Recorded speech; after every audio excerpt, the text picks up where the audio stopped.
Hey. It's me, Johnny Fox.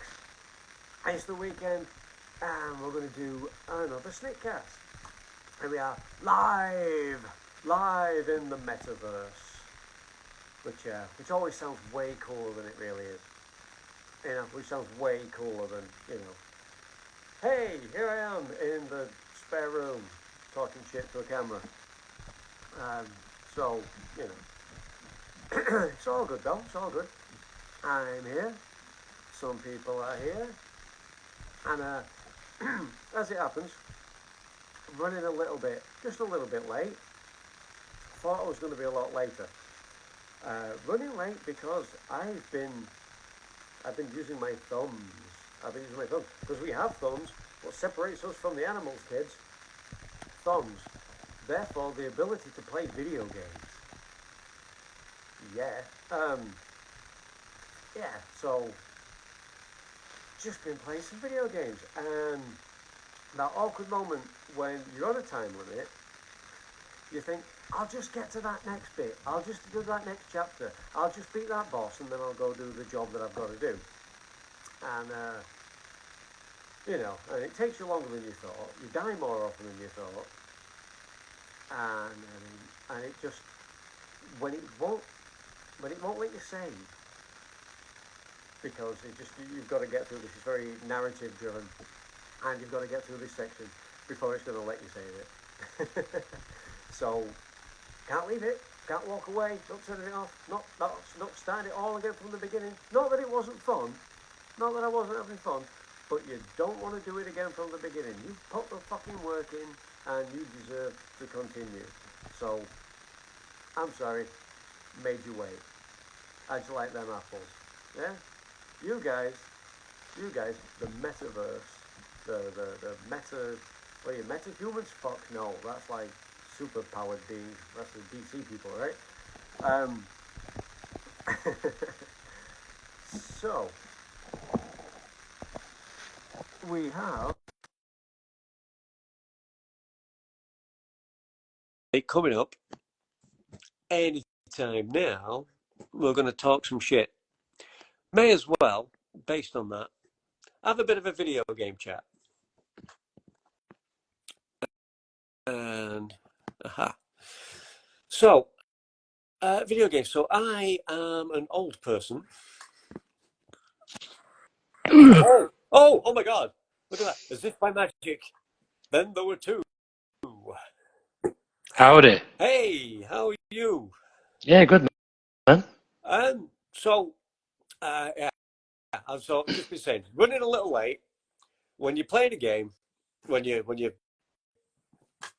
deep in the game, elbow deep in a great game, but it won't let you save. Oh yeah, You get to. I mean, life being goes on hold, doesn't it? Yeah, it's because I'm just saying. Not that it wasn't fun, but I ain't starting from the beginning and doing that again.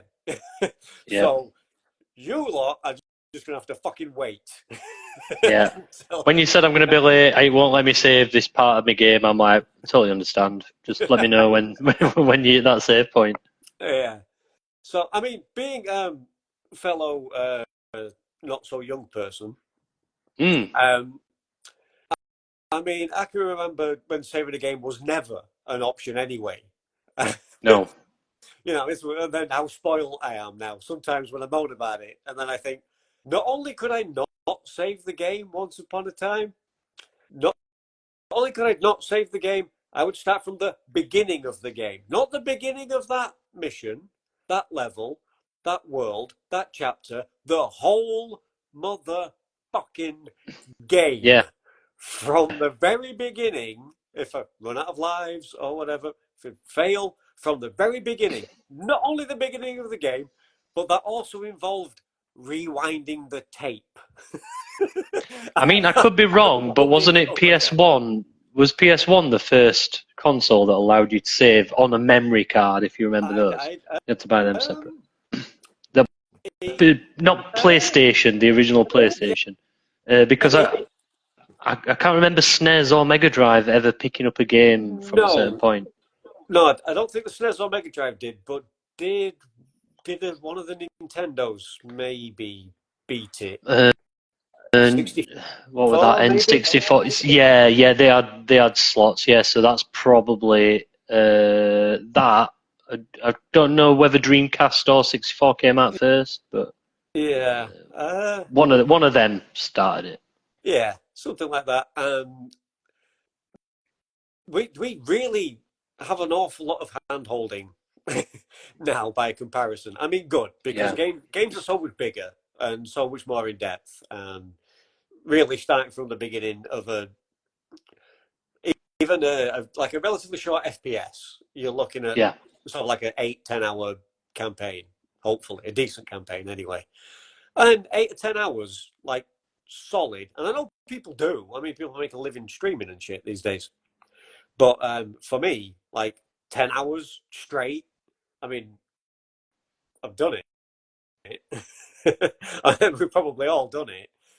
But to like have to do that, for that to be like the only way you will ever complete this game is the commitment to sit there for 10 hours. Yeah, it's not good. It's not good for you. I mean, now we get. You'll end up with like photosynthetic shock or wherever it is, where you're like, I've played this game too much. A lot of consoles now, you get the kind of annoying notification pop-ups and like, you have been playing for 2 hours. Maybe you should take a break and shit like that. Which we all. Until I've done this level, I won't. We know it's right, but we turn them off anyway. Yeah, we do.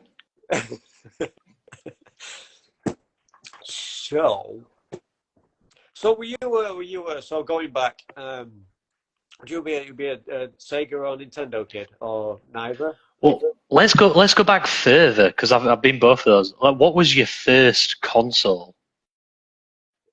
Like, what was your first console, Johnny? Ultimately, the first console, I arguably, technically, not mine.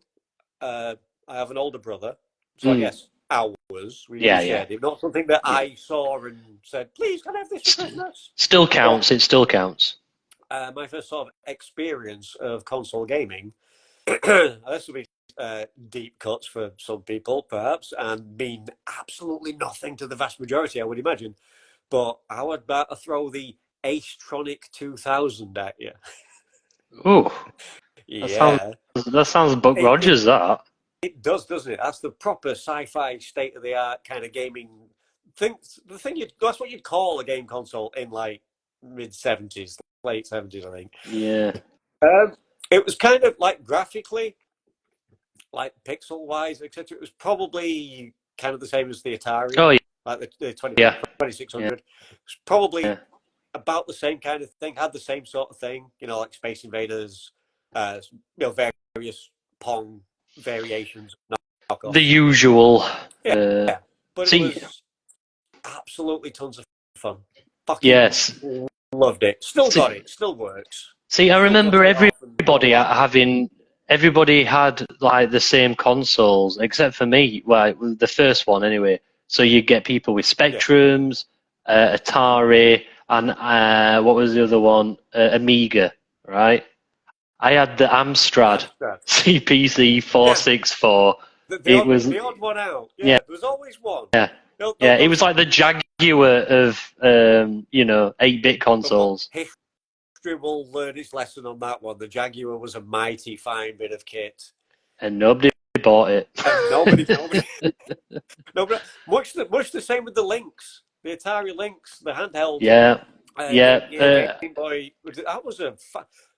Well, I think the first console I ever played was a Game Gear, because it was like my dad's mate. If they worked like long shifts, I'd sometimes come downstairs on a Saturday morning, and he'd be like laid on couch, and it'd be like early morning, but then he'd just whip Game Gear out and start having a game of that. I'm like, oh, you're playing? He's like, Alex the Kid. I'm like, what? Or something like that. I can't remember what game it were, but I think it were Alex the Kid. But yeah, that was the first console I played. The first one I owned was an Amstrad, and that was the old tape loader where it made loads of screeching noises. That was it. The majority of my circle of friends at the time, back in the day, I mean, how old? Under 10? A little bit. Yeah, I think. I was way under 10, probably about 7. I think the majority of us that were that were interested and that could afford or managed to get all of a knockoff. I got mine secondhand, but most of us were Commodore 64 kids. Yes, the Commodore and Amiga seem to be the front runners out of that generation. It was the C64. Some people had the Spectrum. Spectrum was it like ZX or something cool? Probably don't know if it actually stood for anything or just sounded cool because I mean it's got X in the title. So what could that have possibly meant? And then there's like that one poor fucker that had an Amstrad. And that was me. I can't remember which one. There was, of those, the three major ones, a lot of games worked on two, but didn't work on the other one. Was that you? Did you cop for that? Was it the Amstrad that they didn't work on? I had to look. The thing is, there were pros and cons, right? The con was I could only get games built for that model of console, which were CPC 464. I think it might have worked on another one, but then I also had a unit that went under my monitor, and we're talking about the box monitors here, the like old school. And I had a thing that went underneath it, which turned it into a portable telly. Right, you had to tune it in, and you needed an aerial. But I was the first kid in school. I was the first kid in school to actually have a telly in my bedroom. Right? Yeah. And it was colour. It was a colour telly because a lot of the screens that you got the green screen, didn't you, at first? But mine was a colour monitor. Right. Sound like dinosaurs, don't you? No, but it's hard to believe, but I was the first kid to have a TV in my bedroom, let alone a colour TV in my bedroom. That's the kind of shit he probably wants on his headstone. That's a big fucking deal. Yeah. You might not remember this, kids, but you know, before tellies were flat, I had one in my bedroom. It were mint, and I could watch Red Shoe Diaries when I shouldn't have been watching it. We Duchovny it. It was Duchovny. Yeah. I mean, you used to watch X-Files, Red Dwarf, you know, everything. And I shouldn't have been watching it, but it set me up for life. It did. Yeah. Oh. So I remember thinking of just sticking with that era, the tape loaders. Dizzy, the Dizzy games. Oh, Dizzy they were a big thing. Yeah. Yeah. Kind of the closest thing to kind of like an RPG after a fashion. So a lot of puzzle solving and riddles and shit like that. If anybody's wondering, you played as an egg with a face drawn on it, if you like, an egg with Wellington boots, red boots, or green boots, because everything was green if you had the green screen Amstrad. I didn't. But so yeah, you played as I don't know why he was an egg. There was no real like world build. It was easy on the graphics, wasn't it? Yeah. You didn't have to do much. And you kind of, it was a left to right side scrolling thing. Think Mario or Sonic or whatever, but way slower. And you walked along in this fantasy world and you met characters and spoke to them, and when I say spoke, I mean words were written on the screen and you read it. There's an awful lot of reading involved back in the day, as much as anything else. Plenty of joystick waggling. We're joystick wagglers. Did you waggle your joystick? I did when Red Shoe Diaries were on, I'll tell you that. I know some people, prefer to use the keyboard, and some people would joystick. Now I prefer to use a keyboard and mouse. Back then, it was joystick all the way, Okay, I'm going to keep doing this. We're going to spend a lot of time doing this. A joystick, kids, is like a controller, but it's like the thumbsticks. If you chop the controller in half and just like make the thumbstick way bigger and put the buttons, or at least one button, on the top of the stick, or to the front of the stick like a trigger, like holding a thing. Yeah. And you move the whole thing with your whole hand, or two, the other one holding it down. Yeah, sit down, kids. Back in the day, there used to be this thing called arcades, right? Hey, they're on such a massive comeback. They're popping up everywhere. Oh, Retro arcades. Rotherham's got one. Can you believe that? I mean, it'd be covered in piss and shit in 5 minutes, but, you know, it'd be nice while it lasts. Niche speak, local to us. But, yeah, we have one in our nearest large, medium-sized town. There's also one in Barnsley, and one opens in Doncaster in March as well, I believe. I think. There's already one in Doncaster, I think. Retro something or other. Retro Station, I think, or something. I can't remember what it's called. But, you pay £10 for X amount of time or something like that, and then you've got to like try and bash as many games as you can in that small space of time. It's like, play as much as you want for free. And then you find out it's actually, I mean, not a bad entrance fee by all accounts. And then all the games are free, but you're also on a time limit that you've actually only bought 2 hours worth of time in the place. So you've got to like chuck 50 quid in to, you know, have a go on pretty much everything. Yeah. But, so I mean, retro gaming. It's a thing. It's quite a thing. It's a much bigger thing than I realised, to be honest. Yeah. But what do you class retro gaming now? Because you're talking Crash Bandicoot's retro gaming. You know? It is. Well, I think that's why it's such a big thing, because what is retro now are like pretty like decent, up to date, seemingly modern seeming games. Well, at least people can see where they're coming from, rather than the real old trash that we were just talking about. It just blows people's minds like, that's not even a game. Yeah. No, it's just a. But then visual novels are quite the thing, and that's just a lot. Broken Sword was kind of an early example of that for me, where it was really story driven, point and click, loads of dialogue shit, you know. But what exactly is retro gaming? I think anything over 10 years is pretty much getting called retro.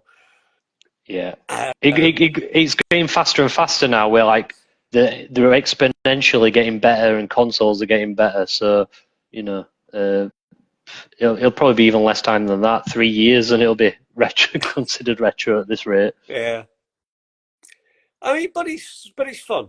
It's fun though. I like it. I like a bit of gaming. Altered Beast is one of my favourite retro favourite games. Power Up. I recently went back to Altered Beast, and I can't play it anymore. Was it always really fucking hard? Yes. Or is it just because I'm really fucking old? Because I thought, it's Altered Beast. I've played that. I've completed that multiple times. I used to love Altered Beast. It's super fun. I was like, level 1. No. First level I'm alright at till you get to the boss, which it's almost same boss every time. I think Neff, they call him, and he just tears you a new arsehole every time you take him on, and there's no save feature. I've got it for the Xbox. It's an arcade game that you can play on the Xbox One, but even that's out of date these days. But that is it. I really fancy some old games, so I got Altered Beast, and I've not even. I played it once, got battered a few times at first boss. I'm like, right, that's it, done. No, walk away. I haven't picked it up since. £8 down drain. Yeah. I do that. I do that quite regular. I'm like, I really, really, I see something, I get all nostalgic and glitzy-eyed and stuff, and then it's not that the game, like, looking back, actually the game's shite. It's not. Yeah.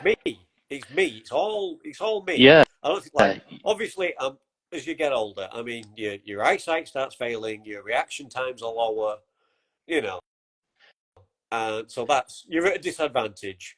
And it's not just that as well, Johnny. I think you've been spoilt by how good the games are these days. That when you go back to the older stuff, it's hard to keep your attention because, maybe. Yeah, and part, like I said, we do have an awful lot of hand holding. We have like checkpoints every fucking 5 steps. Yeah. And then like saving the game whenever you want for the most part, willy nilly, and shit like that, which makes things a lot easier. And I now play games pretty much like I used to play games because it was just the new, cool, interesting thing. Like just it was new. If you're old enough that it was just that it was new, it really was just like what the hell is? You'd never seen anything like it. I believe they quite rightly refer to the kind of the sort of Sega Nintendo wars through that 8-bit, 16-bit period up to the release of the PlayStation. They were good times then. The golden age of gaming. And it really was. That's not where it started, but that's where it really came into a mainstream, global, huge thing. I mean, it's even bigger. It's $1 billion, multi-billion dollar fucking esports industry now. You can play games for a living. You can play games and represent your country. It's how big it's got. But that would never have happened were it not for that very specific period. The console wars, the Sega Nintendo thing being what it was. I think that was the catalyst that got us to where we are now. Without that being very precisely the way it was. Yeah. If anybody, it did change the culture, didn't it? That golden age, like you say, and you got stuff like Games Masters, TV series and stuff. It made it cool. It made it cool. Not just mainstream, but cool, because it was like there was gaming before that. We've picked on a few, but it was for nerds, geeks, weirdos, or people who it wasn't about the games. They were just tech heads, and they were just interested in tech. And well, what can we make technology do now that it couldn't do 5 minutes ago, and shit. And those people, God bless them, will always be around, and that's great. But when we hit that console gaming boom with like the NES and the Master System onto the Mega Drive, the SNES, and then the handhelds were a big part of it as well. Game Boy, Game Gear. That whole thing, it made it cool. People wanted to do it. Sonic and Mario did their thing. It was somehow cool. Cool kids were doing it, not the fat, unclean kid that nobody wants to play with. Yeah, everybody. If you were the one with if you were the one with a device, if people didn't, they wanted to come around your house and play and shit. It was very cool, and it's remained so pretty much. And now we have like Superman, not Superman anymore. Sorry, but Henry Cavill. People like that, like huge. He spends way more time gaming on Twitch than he will probably ever spend acting. He's a good role model, isn't he? Acting's, if you don't know anybody watching, but Henry Cavill, if you check out his Twitch, he'll probably be on. He's probably far more interesting, certainly far more better to look at than we are right now. But he's acting's pretty much like a hobby. It's something like I think he just gets he checks the mail every now and again when he remembers and goes, "Oh shit, bills. I'll go I'll knock a quick film out and then I can get back to my game." Yeah. Which in both video games and tabletop gaming, of course, huge Warhammer guy. And I'm not shaving my mustache off though. I'm keeping mustache, and then you can CGI it out later. Yeah. That's fucking legendary because that was what Cesar Romero did as the Joker back in Batman '66 when he also refused. Just paint over it. You're making all my face white. You can paint your mustache white. It's fine. No one will know. And just like, well, it looks a bit weird, dude. It looks a bit weird, but it's fine. Didn't bother me, actually. Great. Yeah. It's fantastic, Cesar Romero. You can say what you want. The Bright Knight, Adam West was fucking awesome because he lived and breathed that character. No, it's not the character. It's not how Batman was in the comics. It's not how Batman was. It's not No, of course it's not. But as its own thing, he loved it. He lived it. He put everything he had into it. Adam West, on and off screen. He knew that he was Batman for that generation. Any like autograph signings, meeting kids in supermarkets or whatever, he was fine with it. He was, yes, I am Batman, and which is so fucking cool. He was not ashamed of it at any point. When time had moved on, he never went back and was like, "Oh, cringe." Yeah. He was like, "Fuck you, I was Batman." Right? There's quite a few people that can claim that they've been Batman now, but at the time there wasn't that many. And to have that claim, and he fucking owned it, you know. And Cesar Romero was a fantastic Joker. Go back and watch Cesar Romero's performance as Joker. There's some dark shit within a very campy thing, but there are times, especially with Cesar, where that Joker's as psychopathic and as violent as Joker's supposed to be. By all accounts, he really is in there. You've got to dig a little deeper for it, but it's in there. Yeah, they did make. I mean, it was 60s, so it was hard to get stuff from comics onto telly because a lot of stuff will, they were so censor heavy all the time. So to make it into its own thing and make it so big were an achievement in itself. And he got Batman into the spotlight, and people are like, "What's this Batman thing that everybody's talking about?" And then they go back and watch comics and see comics and stuff, and it's probably why it's as big today, Definitely a gateway into comic books, superheroes in general, for a lot of people who knew they existed and weren't interested until they watched the TV show and just went, "Okay, this is what it's like." Actually, it's not, but like, no, it's not like but this. It made them want to investigate, which is always good when that happens. And some might actually have investigated and gone, "Oh, this is better," Exactly. Some may not. Some may not. Meanwhile, back to video games. Yeah. Meanwhile, tangent. Back to the video game show.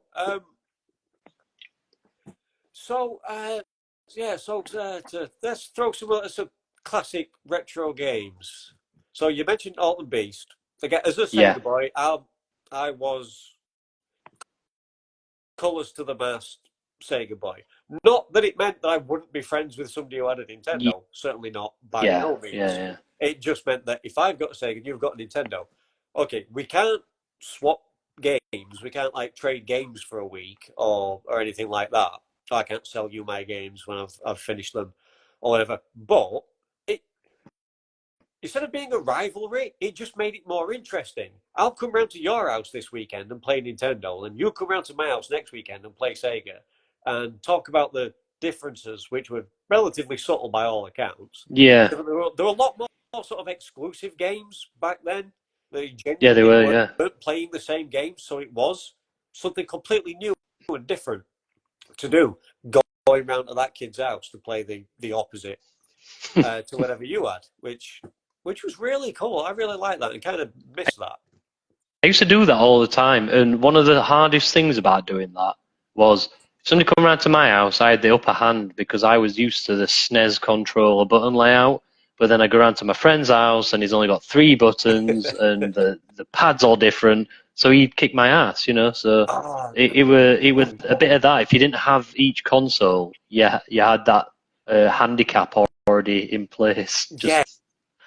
Controllers were so. I don't know if it was part of the branding. I don't know if they really went out of their way to make them so fucking different on purpose. I don't know if that was a genuine thought that someone had round the table, because some of them were. Like, you think you're kind of doing the same thing essentially.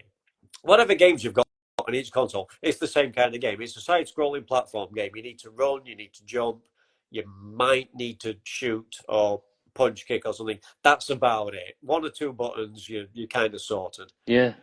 And so the need for like one controller to be completely geometric, like a rectangle with the sharp edges digging into your hands when you're getting all sweaty and intense and holding it too much, or you've been playing it for too long. And for the other brand to be all like fucking the banana pads of the Mega Drive. and then the SNES was, they were weird. That was the like proto PlayStation kind of, was it? It was like the rectangle, but then it rounded off. Did it round off? If am I right? if you if you kind of look, the pad differentiation still applies today. You've got Xbox. It's got one joystick here and one joystick down there, and then PlayStation's got two right in the middle there, like the joysticks, and different, different coloured buttons and all that. But they're still trying to differentiate whatever you're playing by the pad shape. I mean, Nintendo 64 is probably the strangest pad I've ever played on. It had a big handle in the middle. Yeah, like a fucking like a manta ray or something. Yeah. But I was a Sega boy up to the Mega Drive and the Mega CD. Oh yeah. I was playing games on CDs before anybody else. Yeah. Sega did that. In fact, somebody's probably going to Google fact check, and I'm going to be completely wrong, but unless it was a dream, I swear I saw this on a documentary once. Actually, the PlayStation, Sony, went to PlayStation. The people who created the PlayStation, they went to Sega with like, the blueprints for what we now know as the Sony PlayStation. Like, this could be the next generation of console, and you're fucking Sega, so like, we think you should make this. And they had looked it up and down and went, nah, it'll never work. The kids will never go for that. And Sega turned it down. And I don't think they went to Nintendo. I can't remember how it ended up at Sony, and they took a chance and put that third option on the table. And by fuck, did it work? But it was took off big time. I think around the time of maybe they did the Saturn instead. So that went well. That were good. That were a good console. On that one. Yeah. It was fucking. Both the Dreamcast and the Saturn were perfectly good hardware, just pretty dog shit on the game front. Any games console, by the very name definition, is beholden to its games. If you don't get the games, if you don't get the franchises, if you don't get the right developers, however good the hardware is, however fast it could run, however great the graphics could be, however big the games could be, however many slots you've got for putting save cards in, or fucking whatever, however comfortable your controllers might be, if people don't want to play the games, they're not going to buy it. If they're not, PlayStation did. I was just going to say, on Dreamcast, am I right in saying that they had they attempted some online thing? Yes. I don't think the internet infrastructure was very good at that point, so it didn't probably do as well. But they tried it. Yep. The Dreamcast, weren't. It was more like leaderboards. Yes, I was just about to say that. Yeah. Real multiplayer. Yeah, you couldn't take people on, but you could compete for fastest lap times and things on stuff, couldn't you? But I think they were trying to somewhat future-proof. They were looking at the internet, and they were bang on with this. I mean, they turned down the fucking design for what we now call the PlayStation. Yeah. But they were right on the money, looking at those little acorns of the internet growing, and thinking, this is the future of gaming. I mean, Sega were right about that. They were certainly right about that. Yeah. Although, personally, I don't do a great deal of sort of online multiplayer gaming myself. I'm more of a sit in the dark on my own, getting way too invested into my character's consequences on RPGs and shit. So I'm a big solo.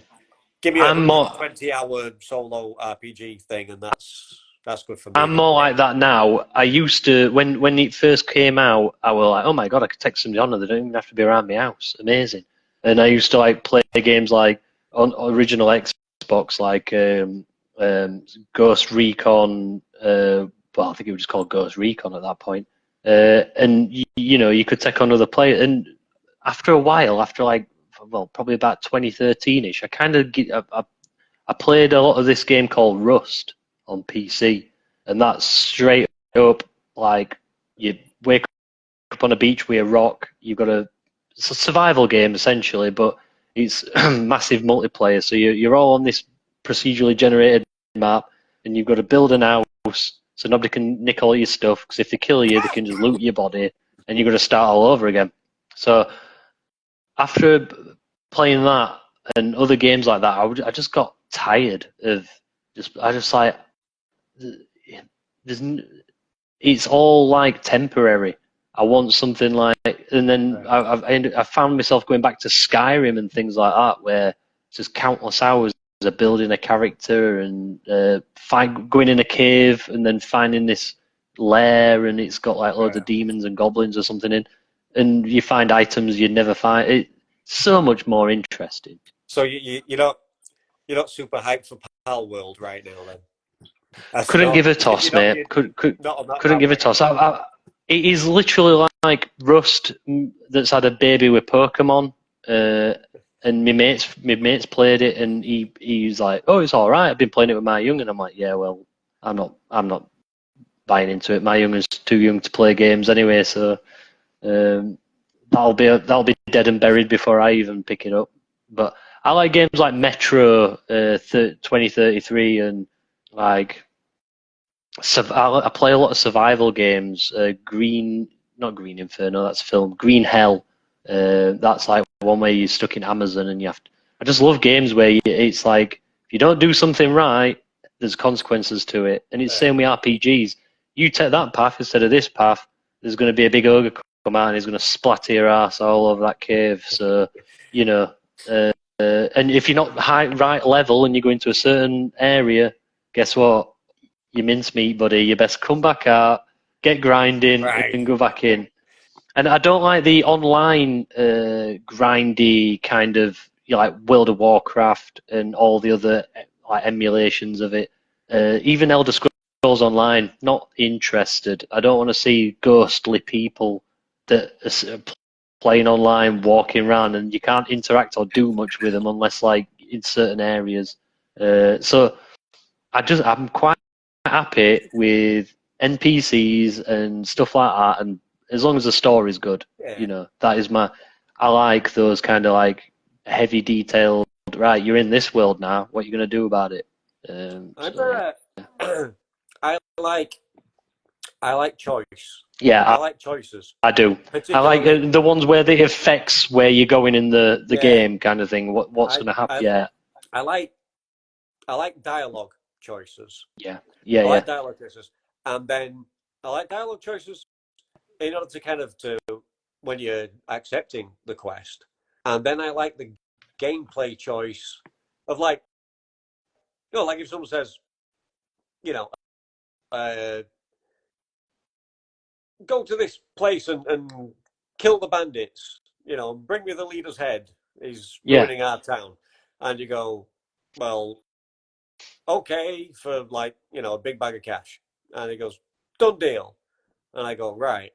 Or I want to say, no, fuck you. And maybe I have to fight that guy. Instead of just going off and killing the bandit, maybe I say no. And maybe that's just a no. And I'll never know what that quest was unless I have a second playthrough. Or maybe that guy reacts to me saying no. And he's like, how dare you say no? And he starts attacking me. And I've got to fight that guy. That, interests me. Even better if I say, yes, I'll go kill the bandits. Go to the bandits. Don't kill them. If I can join them instead. And they go, what? We're not bandits. He's the bandit. Or whatever. Actually, no, make me a better deal. Make me an offer. He offered me 100 gold coins to kill you. If you offer me 200 gold coins to kill him, I can fast travel right back there. Just a drop of a hat. It's not a fucking problem, dude. I'll do it. I'll do it. Just make that's the beauty of it, isn't it? I love that. Yes, that keeps me entertained now. I play games now like interactive movies. I play them for the storytelling as much as any kind of like challenge. Like the game started as a challenge, just simply beating the high score or getting to the end as fast as possible. And then you get games that are a challenge. You've got like your Dark Soul lovers or things like that. Make a game really fucking hard on purpose. It was just about your reaction times. Or I do actually like Dark Souls games. Those games are really good, and it's basically like you say.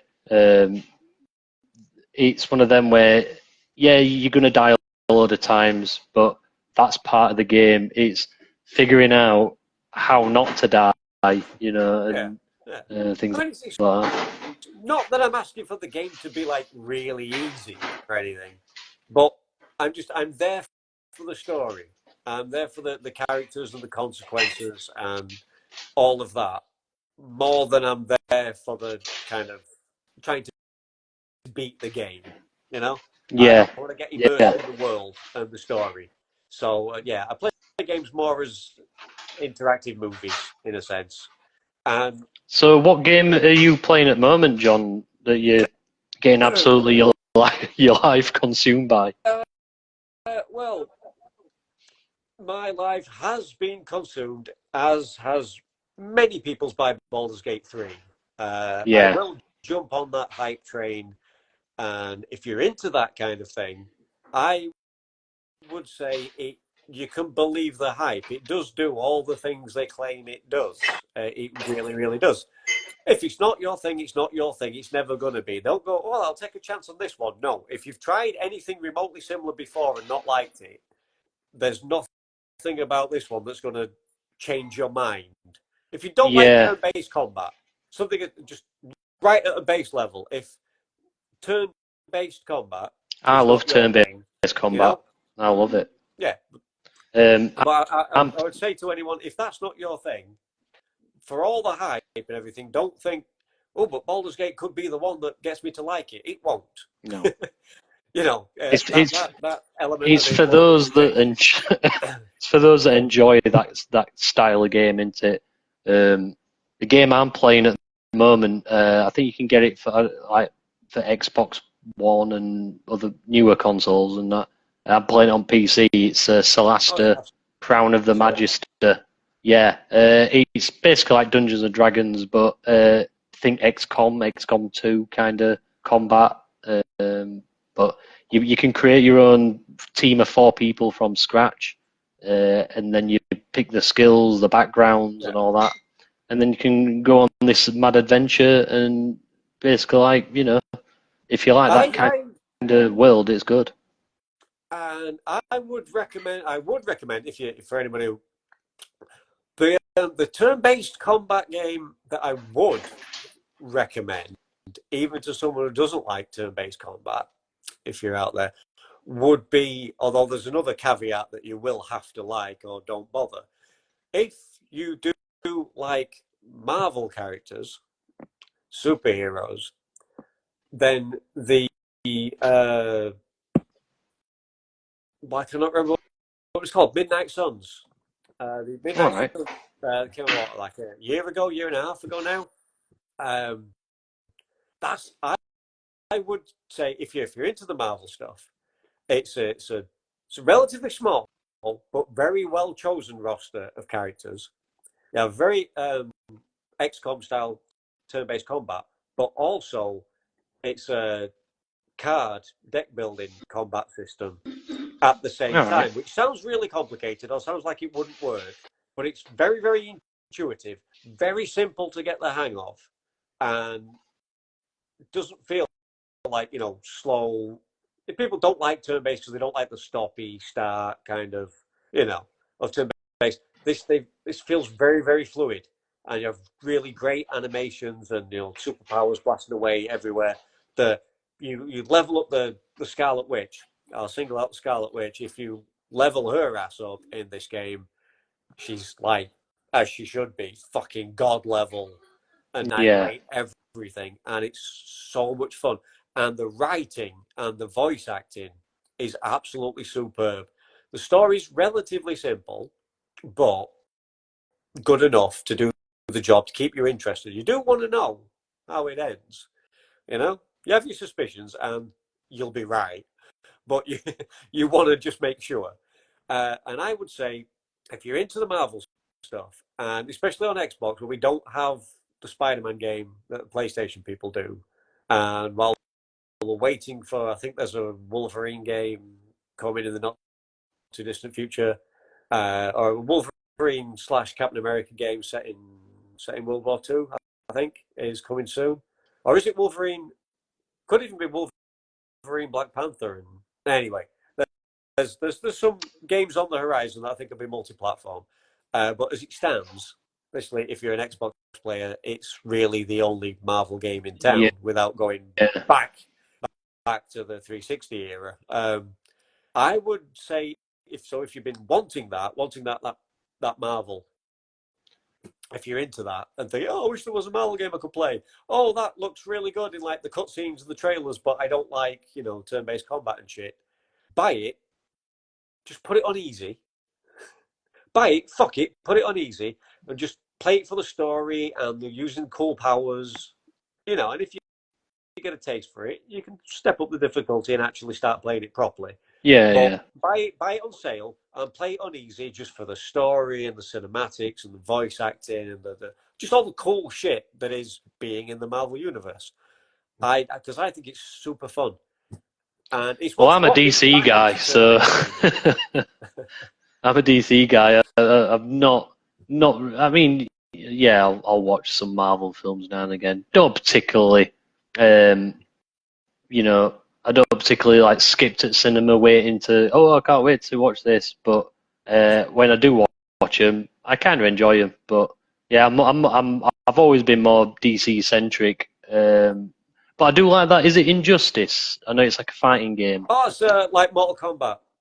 Yeah, basically, but it's Kombat, isn't it? Yeah. Is it not? Is it me? Has it just got DC characters, or has it got both in, like Marvel versus DC? No, I think it's DC. Yeah. Combat and random kind of movie characters.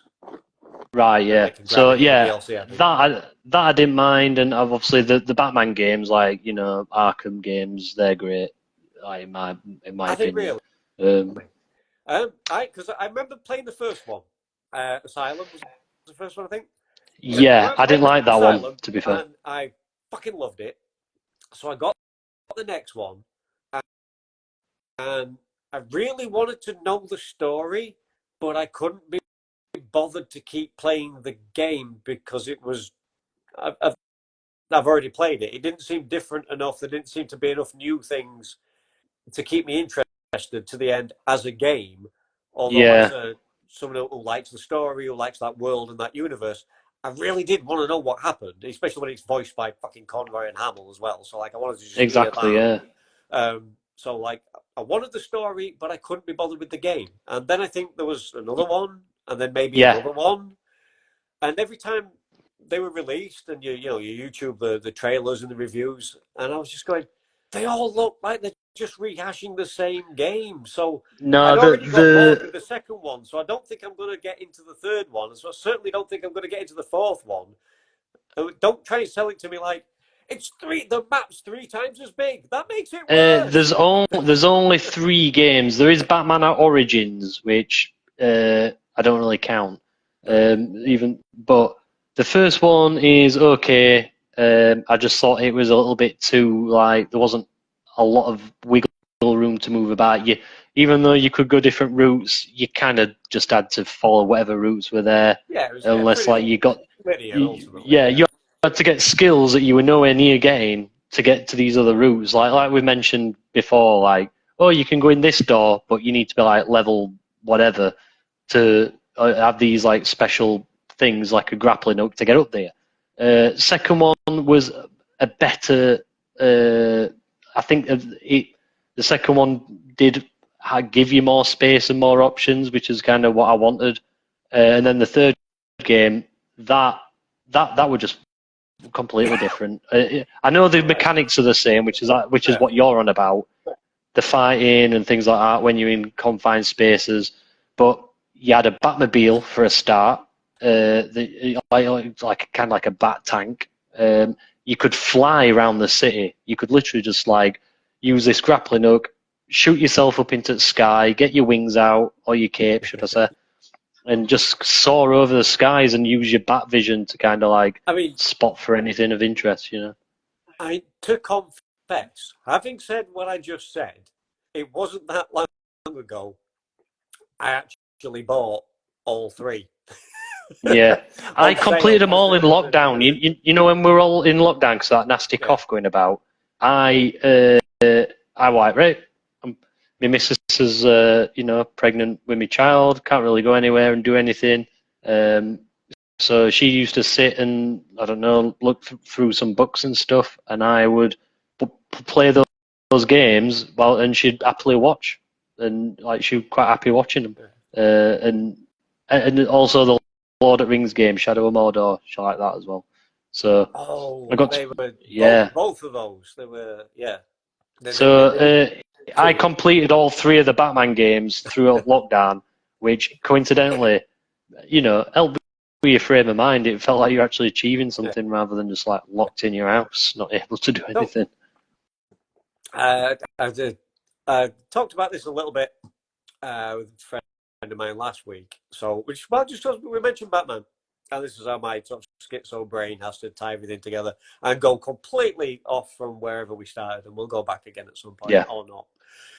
But we mentioned Batman, so the Batman voice. Okay. What the fuck? You got a take on the Bat voice? Do we need the Bat voice? Who started the Bat voice? What is the Bat voice? Why does it seem to be a thing? I don't think. I think Christian Bale kind of started it because he had this weird notion in his head that he had to be when he's Bruce Wayne, he speaks in his normal voice, and then he tried to be like a creature and have this weird voice. Didn't always work because of his lisp. I know it's a secret identity, right? So changing your voice, you change your appearance, you wear masks and shit like that, these superheroes. Changing your voice obviously seems an obvious next step to make sure people don't twig on. I mean, if you get close enough to hear what Batman's saying, you're probably not going to be around much longer to tell anybody it's Bruce Wayne, you know, to be fair. So to change your voice makes sense, but for Batman specifically, for a guy that's kind of all about tech and gadgets, and I'm a billionaire, and I'm also quite clever myself, and Lucius Fox designs all this shit, with all those amazing Bat toys that you've got, a voice modulator never crossed your mind. Instead, you thought, I will absolutely fucking destroy my larynx anytime I want to try and interrogate a prisoner. The Affleck version, and don't get me wrong, apart from the film being like story-wise or just execution-wise, was absolutely shit. I actually liked Affleck as Batman a lot more than Bale. Batfleck forever. He looked good as Bruce Wayne, and when he did have the voice change, it was good because it was like kind of robotic. Like the suit was doing it for him, and he wasn't just putting on some daft gruff. I smoke 20 a day. Which just makes more sense. Yes, it makes sense to change the voice, but it just makes sense with that character in particular. A deep, horrible voice is going to instill fear in your enemy, isn't it? If you talk like a guy going, "Oi, what you doing?" But if you're like, "Oi, what you doing?" and you're in dark and you can't see him, you sound like a creature or a monster. And that was what Batman's intention were. He was to instill fear in those causing crime and just being nasty scumbuggers, you know. So I think it is something that sits quite happily with me, but only if it's done right. And I don't think Christian Bale did that. I think it almost, you watch the films now, the Dark Knight ones, and even though the films are good, when he does that voice, it's like you just sat there cringing a bit, you know. You're just like, oh god, that hasn't aged well. But that's just my opinion, man. But you know, well, that's what we're here for. For. So you're Batman. So you're a DC guy. You're a DC guy. We've confessed to that. So yeah. we're gonna need a new Batman. The Snyderverse is gone. James Gunn and Peter Safran, they're in. It's all starting again, and they're all gone. Affleck's gone. Cavill's gone. Gal Gadot's gone. They're all gone.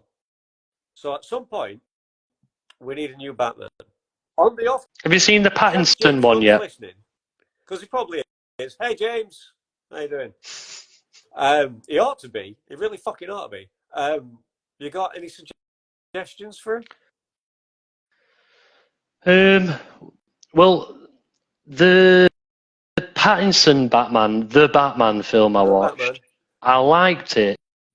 I thought it was good, and I liked it. I liked Pattinson as Batman because he was like a young. We've never seen Batman as a young, not teenager, but as a 20-something. Even though he's older than that. The death and everything. The whole Batman origin setup is still pretty fucking raw. Yeah, and taking him at that age. But, exactly. I think with the voiceover narrative thing at the beginning, I think they actually mentioned he's been doing it for maybe a year at most or something like that. Yeah, I think they put that. And if you look at Pattinson, right, this is what I realised after I watched the film. If you look at Pattinson, yeah, he's got the long emo-y kind of hair, and everybody's like, "Oh, he's emo Batman." It's like, well, Batman is the ultimate emo. Somebody kills his parents. Somebody kills his parents, and he starts like dressing up in black and going out and kicking people's asses. But he looks like a young Christian Bale. So it's like almost like I don't think the film's intentionally supposed to be like that, but it's almost like it could be the Dark Knight beforehand. You know what I mean? So it fits somewhere in there because you've got Dark Knight. He's got kind of longish hair, and then you've got Pattinson kind of looking like a younger, less rugged version. The Batman. It works for me. The Batman, the Matt Reeves, he intends on doing a trilogy. We know we're definitely getting another one, and they're completely separate from any other thing that's happening. Multiverses, dude. I'm certainly not giving that film a 10 out of 10 or anything, but I'd say a solid 7, a 7, 6.5, somewhere around that. But it makes me interested in more. It makes me want to see more. I want to see the evolution of that character because, in a weird way, you've got the first film where he is vengeance. So that's like I'm just going to fucking kill people because, I'm off on one. Yeah. So that's kind of like the Dark Knight. Because there's Batman. If people don't know, there's Batman and there's the Dark Knight. The Dark Knight is Batman kind of somewhat crossing that line. That's supposed to be the hero Gotham needs. Not the hero it wants or the hero it has, but the hero it needs, which doesn't actually happen in the Christopher Nolan, Christian Bale films. You've got a film called The Dark Knight, where he spends almost 3 hours becoming it. The Dark Knight at the end, literally the end, as he kind of drives off into the "I'm the hero Gotham needs" thing. Yes, he's become the Dark Knight, and then in the next film, Bane's kicked the shit out of him. He's old, he's knackered, and he's not the Dark Knight anymore. We skipped the whole. He never actually. The Dark Knight trilogy doesn't actually contain any Dark Knight, which I always find a bit fucking strange. But what Pattinson does with the whole vengeance angle is being the Dark Knight first, not later on after he's beat up loads of criminals, put loads of criminals in Arkham Asylum and in prison, and they just get out and they all reoffend, and he has to go wrangle them all in again, and then they get out again, and he wrangles them all in again. It's like, we need something for next week. It's I am the Dark Knight, fuck you, and becomes essentially Daredevil, and actually just gives them one thought. So in this version, in The Batman, in the Pattinson, it's like he's starting with that, which makes sense because you would. While it's still raw, I'm an orphan, I'm angry, and I'm emo and everything. It's like he's going to these places to get kicked in by these guys, and he's like getting beat up by them just for laugh. And he goes through a process even within that first movie of trying to learn a lesson of focus a little bit, calm down a little bit. It can't be vengeance; it has to be justice. So then in the second film, I can only assume, we'll have to wait and see, it'll be more of a like straight up Batman, like Batman. It's all about truth and justice and his moral code, and he doesn't know no guns and no killing and all that kind of good Batman stuff. I will say that Pattinson. Then, so where does the third one go? If you're angry young Batman, then he's classic Batman. If we still go Dark Knight in the third one, but then it's the way that will have come full circle. Could be a really good viewing experience if they get it I'm unsure where they're going to go with it, to be fair, but I will say that the fighting in the Batman is probably the best out of any of the Batman films that I've seen. He is. I mean, I don't know how good Pattinson is at martial arts, but if that's him in the suit kicking those people's asses, then he's John Wick in them guys, man. And that was what made it a great film for me. A lot of people disliked it because they were expecting just like constant, one-liners from like, it's the bat and all that kind of stuff. But where's the penguin? Yeah, it's a detective film. It's a detective film at heart, right? And that's what it feels like. It feels like a detective film. The main thing that had me quite hyped before the film's release was over and over again. That was like the selling point. They said, we're making a detective movie. We're going to play on the fact that Batman is a detective, the fact that he's very clever. He's next to Sherlock Holmes. He's built as the world's greatest detective. In the fictional literary world. And they said we were going to show a lot more of that, which they did. They certainly did. He didn't just use the back computer to give him all the answers. He worked it out for himself. Except there's that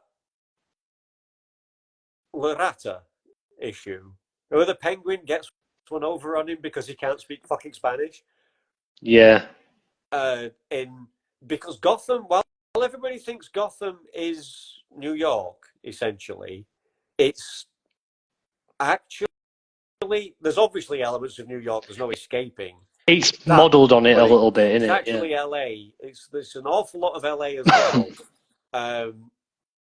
Which tends like which gives you a certain amount of Hispanic. There's a lot of Hispanic culture in there, yeah. If you really wanted to dig deep and get in there and do it kind of justice and make it realistic and all of that, the real world version that you're basing Gotham on would have that, and you would imagine the world's greatest detective can probably speak at least 2 languages, and you'd think that the second one would probably be Spanish, as it's a largely spoken language throughout the world in general. It's like probably like the 3rd most common language on the face of the earth. And if a large percentage of the general populace of Gotham were to speak it, it would also be useful to learn it. And the fact that he doesn't know. It's great to see the Penguin kind of just have a little bit of a laugh and a little bit of a dig at him. I do Colin like Farrell, though, man. Colin Farrell as Penguin. But it's just they couldn't have found something that didn't make Batman look a little bit stupid. After doing all this great detective work, then that's a real banana skin that he slips. I think that's a detriment to writers, though. They should have known. That's a dog shit writing. It's a plot hole, isn't it? It really seems like something he should know, or something that Google would have told him. As if his suit ain't got Rosetta Stone in there, Like he'd have like some Google Translate software built in, surely. This is not a film.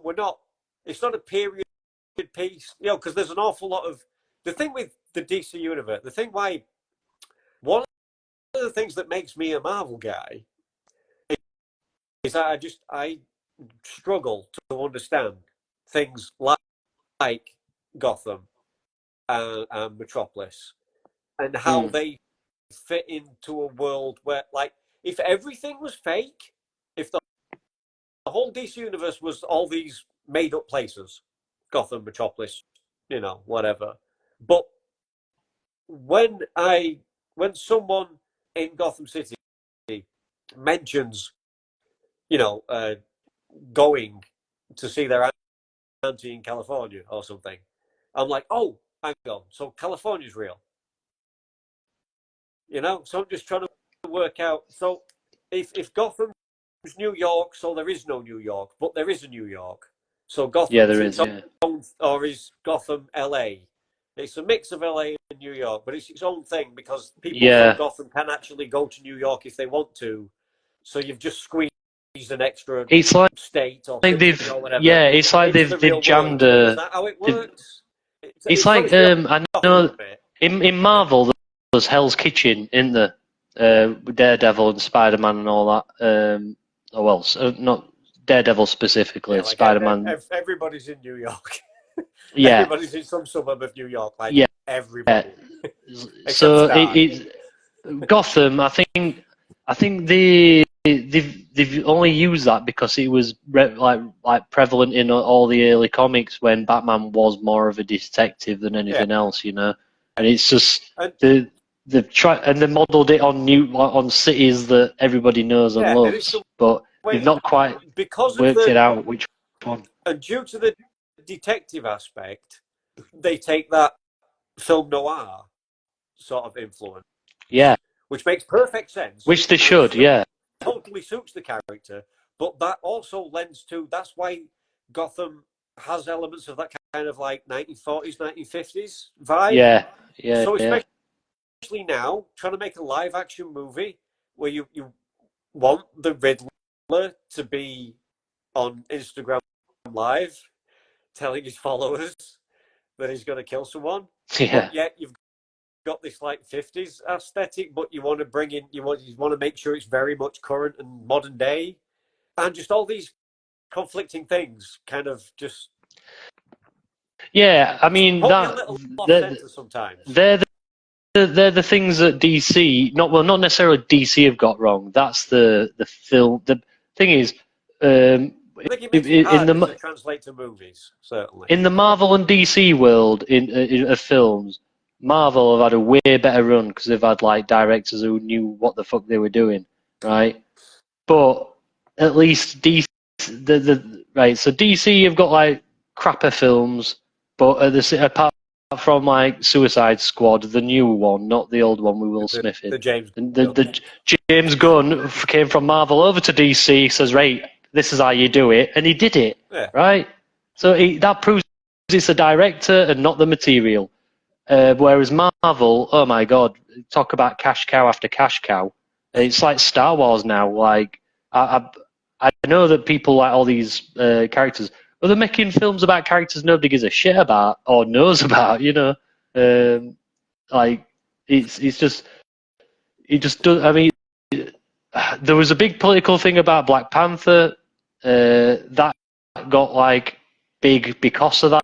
It was a black superhero that basically inspired a lot of black audience. Not just black audience, but everybody, but especially black because they're not given they're always like some guy in background, aren't they? In some films. Nobody watched Spawn. We have one of the best superheroes. Spawn is amazing. Ever to be created. And he's a black guy. And he's been around for an awfully long time. And cinematically, we just can't seem to get that franchise off the fucking ground. Michael J. White were great in that film as well. It's just a shame that the film in itself, nothing happened. Todd McFarlane. Todd McFarlane, kids, artist, writer. He's worked for Marvel, worked for DC. Todd McFarlane, creator of Spawn. Great artist. He was. He had a fantastic run on Spider-Man. he created Venom. Anybody likes Venom, whether it's Tom Hardy's Venom, comic book Venom, whatever. If you're a Venom fan, you probably already know, I guess. But like, if not, Todd McFarlane, he was the guy. He takes 100% credit. That character is his. He came up with the storyline. He came up with the design. He was the first person to draw it, to write it. It's his. Did he also make Carnage as well, based off the fact that they both look relatively similar, or did somebody just copy what he did? No, Carnage was still Carnage part of is one of my favourites, man. Because Carnage is like, that's pretty much as evil as you're going to get. That's a super villain. That's a super villain, straight up. When you take a human being who is already a psycho, a rapist, a murderer, and has no remorse whatsoever about his crime, and then you give him that symbiote, and a symbiote with an axe to grind, with its own issues, that's going to create something that's going to take a little bit more than a few, quippy one-liners to take down. It's going to make your hero going to have to go to a fucking dark place. Yeah. In order to beat. I always wondered. That's what we need. Yeah, it's like giving Joker like a super alien suit. I think the guy who was in the Carnage suit, name escapes me, but he was very reminiscent of Joker in some ways. Yeah, the Cletus Cassidy character. Cletus Cassidy, that's it. Yeah. But so when I saw the casting of Woody Harrelson as Cletus Cassidy, because I'm not a massive fan of the first Venom movie. Right. Yeah. Really, I've rewatched it. And I thought it was all right. It was all right. With it. 6 out of 10. It's one of those films I've made peace with it. It's not the Venom I want. It's not the Venom I deserved, but it's the Venom that I. Not even Tom Hardy could make it a great film, But then I saw that I was like, they're going to do Carnage, and I was like, fuck no, because like the first film didn't give me any confidence in a Carnage movie being a thing. Then the casting made me go, holy shit, that could work. I mean, thinking Natural Born Killers, straight away, I thought to his performance back in Natural Born Killers as Mickey. And I was like, okay, suddenly I'm on board. And I was quite looking forward to it. And then, boy, did it let me down. Yeah, I've not seen it. It really didn't let kind of Woody off the leash to do, the things you could do and be Cletus. I knew they would. I knew they wouldn't. They water it down for everybody, and that's what I'm saying. Suicide Squad, the first one they tried that. They watered it down. All they killed were aliens that just turned into like goo, right? And nobody wanted to see that. The second one, the James Gunn one, or the revamp, I don't even know if I think they just ignored. They swept the other one under the carpet. They're like, nope. I'm pretty sure they just tried to ignore it. Yeah, they're like, this is the actual Suicide Squad, by the way. That was just a test run. Yeah.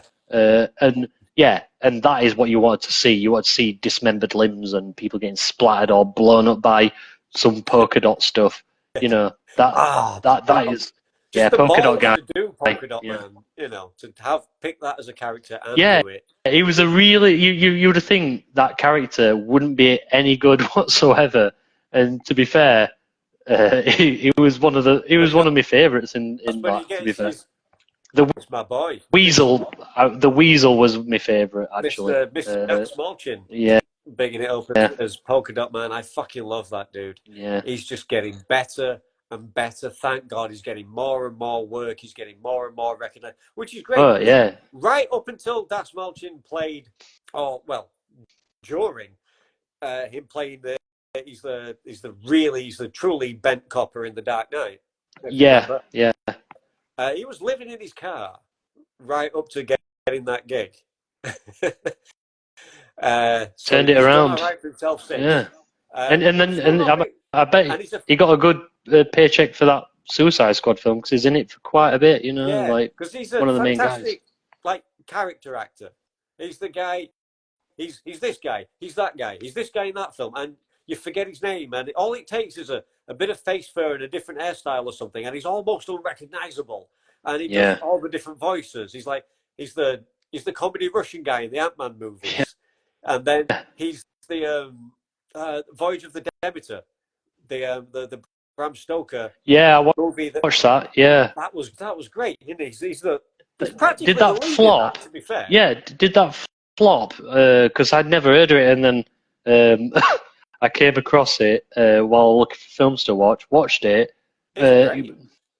Well, I saw it in a bad movie cult page on Facebook, and I'm always looking for bad movies.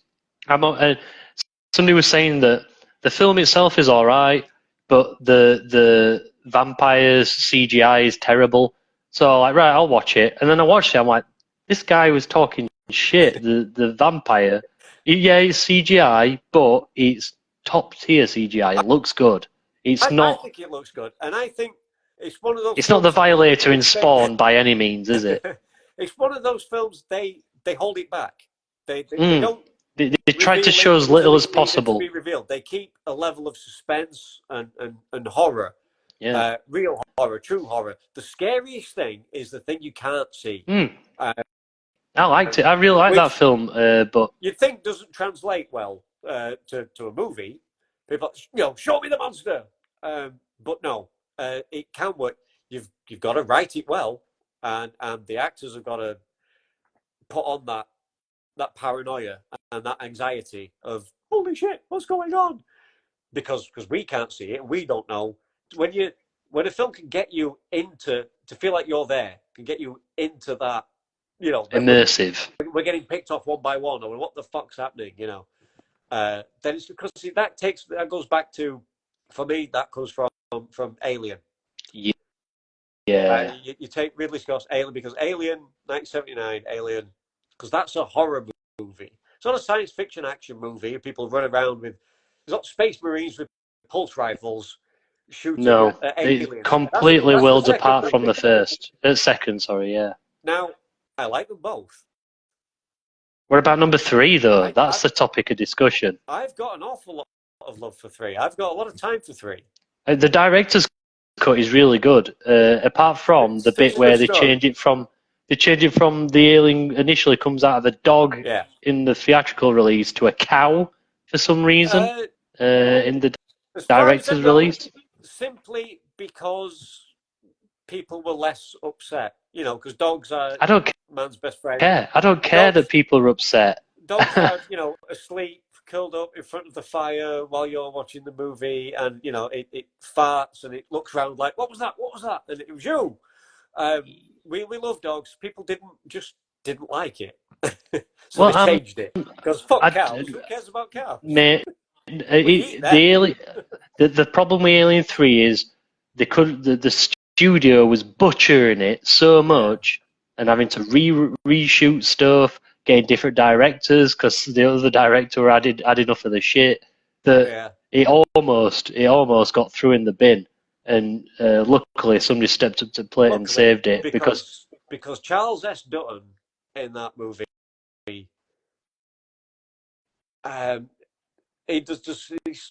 could be arguably some of his best work. He is some of the big speeches that he makes. They're like fucking Shakespearean, Oh yeah. Only a certain kind of, that's like a Denzel kind of level of performance for a relatively, certainly not a B grade actor by no means, but not a name that just rolls off the tongue for a lot of people. But his performance is absolutely fantastic, and Sigourney is always on point. So I like it. I do. I like it a lot more than I like Resurrection. Not right. Okay. All right. I'm gonna have to go now, John. You've mentioned Resurrection. Number 3 was good because they had 0 weapons. Right? There's only one alien on board, unlike Aliens, where they had all the guns in the world and they're all over.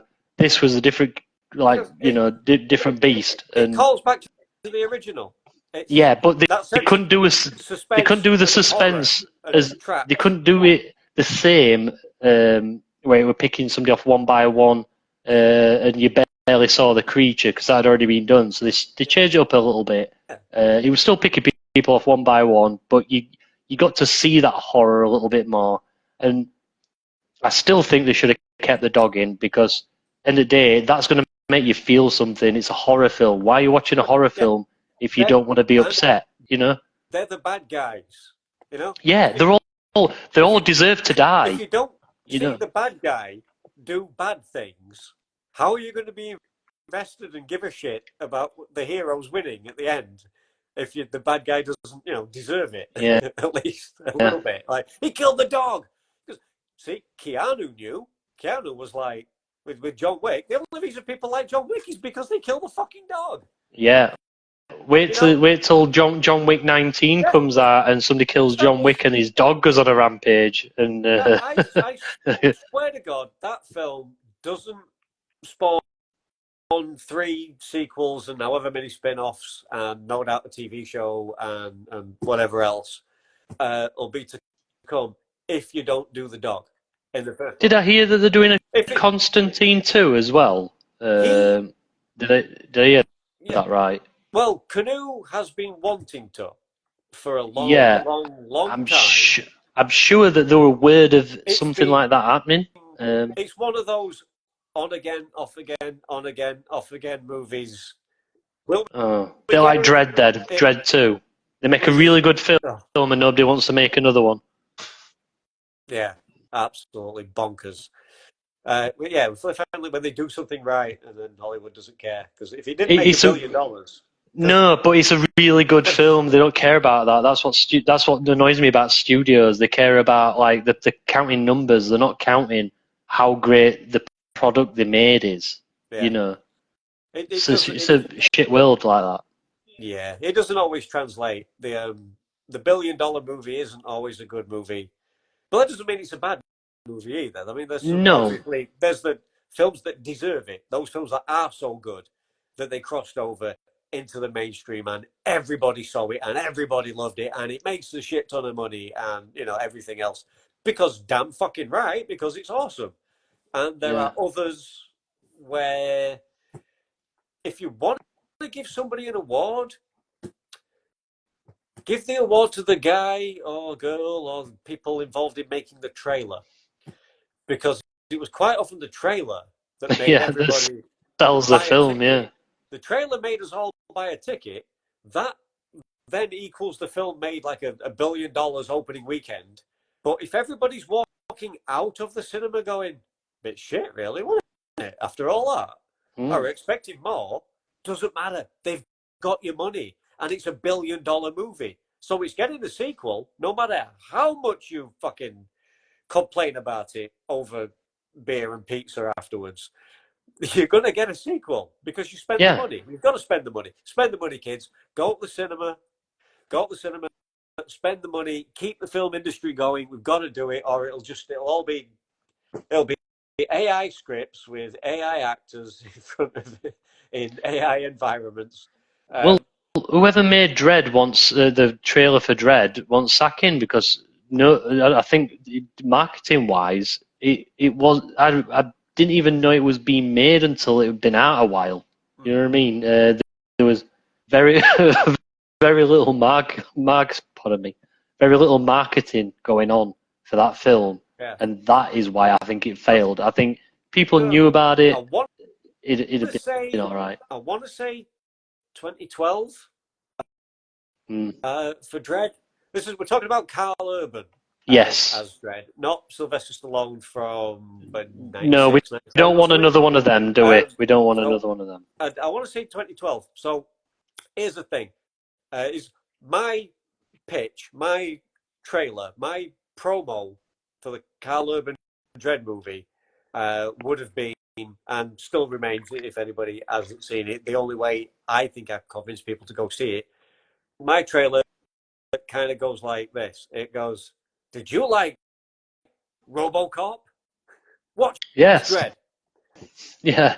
Because that's all I had in my mind. The first time I sat down and watched it, I was just getting such Verhoeven, RoboCop vibes. It's almost like that and Smoking Aces all in one. You know, I know there's the film The Raid coming out, right, and they're like, oh, it's copying the film Raid. It's like, well, no, they were in production at the same time. No, you've got a martial arts movie. Yeah. There was somebody popping over to America to see what the Raid were doing and then coming back and writing it down. It doesn't work like that. They literally just happened to be coincidentally both people trying to assault a building, right? Which is like Die Hard. We could say they're both copying Die Hard at the end of the day, you know. Not technically the same, but Judge Dredd, not so much with the roundhouse kicks, is he really? No. A little bit less of the parkour, you know. Completely different vibe altogether. Judge Dredd was good when I was 10 or 11. I loved it because anything Judge Dredd was great. But then when you actually, like, you know, your balls drop and you get some hair on places, you realise, hang on, that film's terrible. Why is Judge Dredd got his helmet off 10 minutes into the film and then he don't put it back on until 10 minutes before end? Crap. Because we cast a mistake. Yeah, superstar. A mistake film companies are making to this day. That they cast a big star and they think we've come to see the star, not the character. They think we've come to see Sylvester Stallone. No, even as a Stallone fan, the people who were watching that movie came to see a Judge Dredd. You want to see Judge Dredd? They wanted to see Judge Dredd. And seeing a legitimate, bona fide action star who's been there, done that, wasn't the weirdest choice in the world to pick him to do it. The way it was done was fucking awful, but it wasn't the worst idea at that time, in that era, to go for Stallone. It wasn't the stupidest idea. No. He did fit it. He had the voice and everything. You know, but he's got the helmet off all the time and shit. He's not really in costume. Yeah. So you're watching a Stallone movie instead of a Dredd movie. Predator nearly fell by the nearly fell by the wayside because Jean-Claude Van Damme was the Predator and the original. Well, obviously that never got released. He wanted to do kung fu kicks and have his face on display, a bit like what you'd expect, you know, Stallone to be like. And they were like, "No, fuck you, dude. Get your thing back to Belgium or whatever." And then that's why it's such a good movie today because, you know, I mean, they could have had him on team with Mercenaries instead. But end of the day, you're not having a kung fu kicking monster with a human face when that's not what it's supposed to be. So, and Judge Dredd should have his helmet on. Having your face out isn't what you're supposed to be. Why did you think that was going to work? To segue nicely back into something vaguely kind of video game related, where we started. Yeah. We're getting a Halo Season 2, I think starts in May. Did you watch Season 1, the TV show? No. No. I don't watch a lot of TV shows. I did play a lot of Halo, and I am planning on playing the Halo Infinite. I think it is. Yeah. So I mean, as someone who's at least, you know, dabbled a little bit in the Halo universe, then you sure you have enough of an understanding that Master Chief's a pretty iconic character.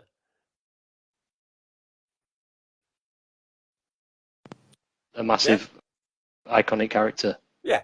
I mean, and a big part of that character is always having the helmet on. It's a first-person game, so he is you, you are him. You never see his face. Yeah. Yeah?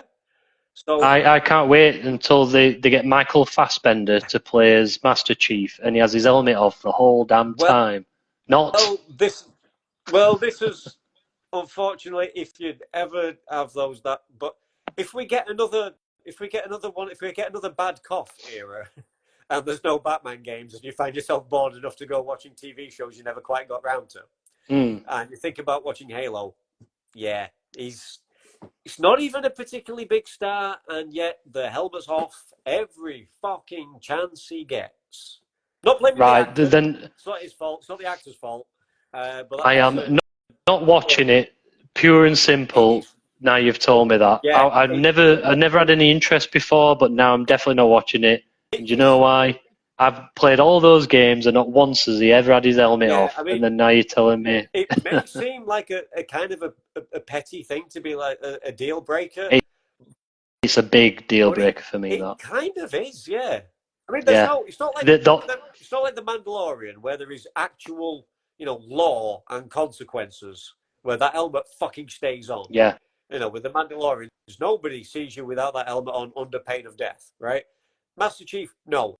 He can take it off. There's no issues. He's just a soldier. That's just his helmet. Most soldiers wear helmets. It's not really a fucking problem. There really is no reason other than it's a first-person video game, so you were immersed in it. You were Master Chief. John was Master Chief. Shaun was Master Chief. Brenda, Clarice, we were all Master Chief. So like black, white, Asian, brown, whatever. We were all Master Chief. But then you decide that Master Chief is John 117 as his designation, and he's a white guy, and it just kind of spoils everything. I don't like it. Even though you said it's all part of the fact that it's a FPS and it's concealing who he is for your benefit because you're him. It's also the mystery of who he is that makes it appealing, because it's like, is this super guy that could flip a tank and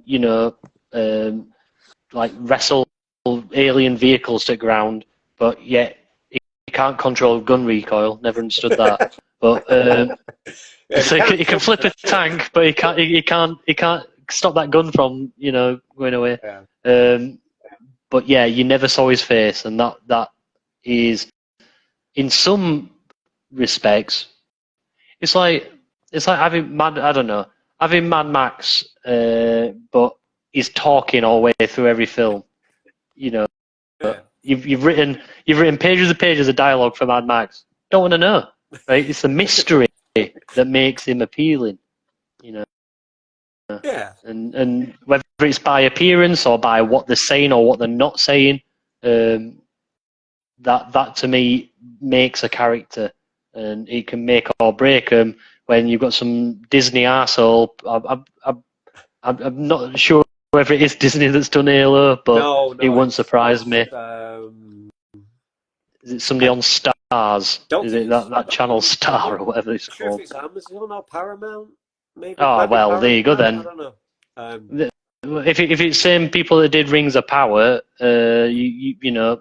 bastardizing Tolkien's work, and fair enough, they've tried to diversify it and they've done this, that, but it's not source material, and it's like, I don't want to get crucified for saying this, but we start having the film Roots, but it's white people enslaved by black people. We don't want to go there. Don't do it. Yeah. Alternate histories.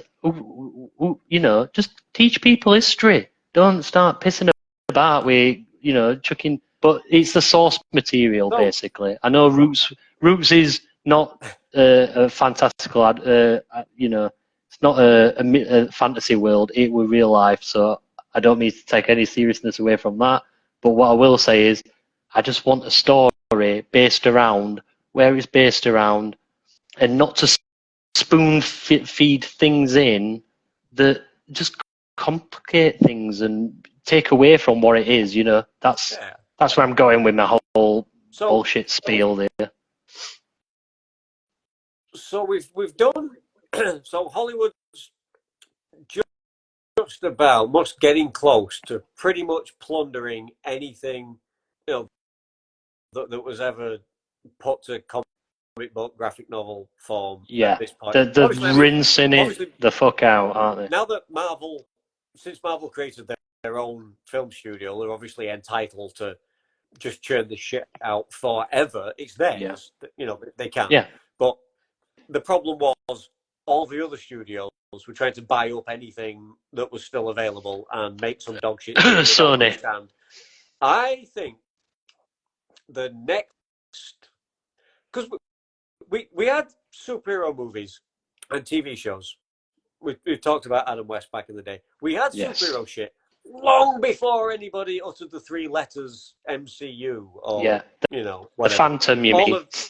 Billy Bob. Billy, I fucking love that movie. It's good. I stand by Billy. Dolph Lundgren as a Punisher with the charcoal face paint on because he's a blonde man. Yeah, that's not so hot. Not so good. I liked the idea. The execution of that film was terrible, and he never had a skull anywhere apart from maybe a knife. But it wasn't the Punisher skull. Because I think the next thing to be, if I may be so horrible and say raped, but the next thing to be plundered, for all it's worth, I think we'll get video game movies. In much in the same way, to the point that you're fucking sick of them, the same way we've had 10 years or a little bit more now of superhero movies. We've had video game movies. They're just getting worse, though, the video game movies. They get worse. I mean, you've got Monster Hunter World, and you think, oh, that'd make a good film. I know, let's get Mila Jovovich because she's my wife and I need to employ her because she's not done a good film. She's not done a good film since Resident Evil. She's not done a film since the million Resident Evil films that nobody cares about, apart from those that have, ate too much lead paint in the sandwiches or something. I don't know. I really don't. I liked her in Fifth Element, and she couldn't speak a word of English. And it should have stayed that way because ever since she's gone out with that chuffing Paul Wanker Shit Anderson, Paul W.S. Anderson, and he made some good films, a couple of them, Event Horizon, and a few others, but not many. And the rest have just been absolute. Like he made Mortal Kombat, the original one, and that was good to a degree. It stuck to the sum of the game layout. Monster Hunter World, nah, let's just do whatever we want. Same as Resident Evil. Let's just not add any. They had some characters in Resident Evil 2, like Jill, Valentine, and Chris. They're not even the main characters because Miller's over here, like trying to earn a wage, karate kicking zombies. Like anybody asked for that? I don't get where. I don't get what went wrong. And and then it just got worse and worse and worse and worse and worse. Reboot Resident Evil, and and they sold it on this is Claire and Chris in the mansion, and there are scenes in that. Is it any good? I might have missed that one. There are scenes that are, they are those the video game scenes moments. Really faithfully recreated. It's just that the film's crap. Right, okay, that's why I've not heard of it. It's got the look that I think most of the fan base wanted. Just poor execution. It's probably got the story that most wanted. It's just that it's not quite. The quality is just not quite there. Yeah. It's not a bad zombie B movie that reminds you of your Resident Evil games, but it's not going to sell out cinemas and stuff. Gone on to have 7 more, hasn't it? Yeah, because you've not got some Russian woman karate kicking stuff. But they will try again. There will be another Resident Evil movie. I think there'll be a lot of video game movies. Like I said, we've had some, and they've been flops. But we had superhero movies, and they were flops. But every time a game sells a shit ton of copies, they know there's a fan base out there that will go see the movie. So, and most of the hard work's been done for you. The source material's there, the story's there. You just fucking, And with video games, even more than from a novel, even more than from comic books and trying to copy the panels don't quite translate always cinematically. But the way video games are made, and certainly the iconic cutscenes and shit, they can really lazily knock up a video game movie of certain games. Oh, like Yeah. like third-person action games and stuff like that. They shouldn't be that difficult, really. You wouldn't imagine to do, and yet they keep fucking it up. But they keep trying, and at some point, whether it's like Marvel making their own studio, buying their rights back, and going, we're gonna fucking show you how it should be done, instead of letting Fox or Universal fuck it up. Maybe a big game developer, actually puts money behind creating their own film studio and has their own licenses and, hires directors that are also gamers and that are passionate that'd be a about good it and know idea. what they're doing. I think games will be the next thing that we'll all be cheering and then sick of. We'll see. Because, I mean, I'm not done with Paul Wanky Shit Anderson yet, like Paul W.S. Anderson, right? When he made Resident Evil, he's like, I wanted to make the Resident Evil films because I'm a fan of the game. No, you're fucking not, Paul, because if you'd have been a fan of the game, right? I mean, if you'd have been a fan of the game, you wouldn't have made those 7 terrible films employing your wife, right? Because nobody else wants her, right? You've ruined it. You wonder.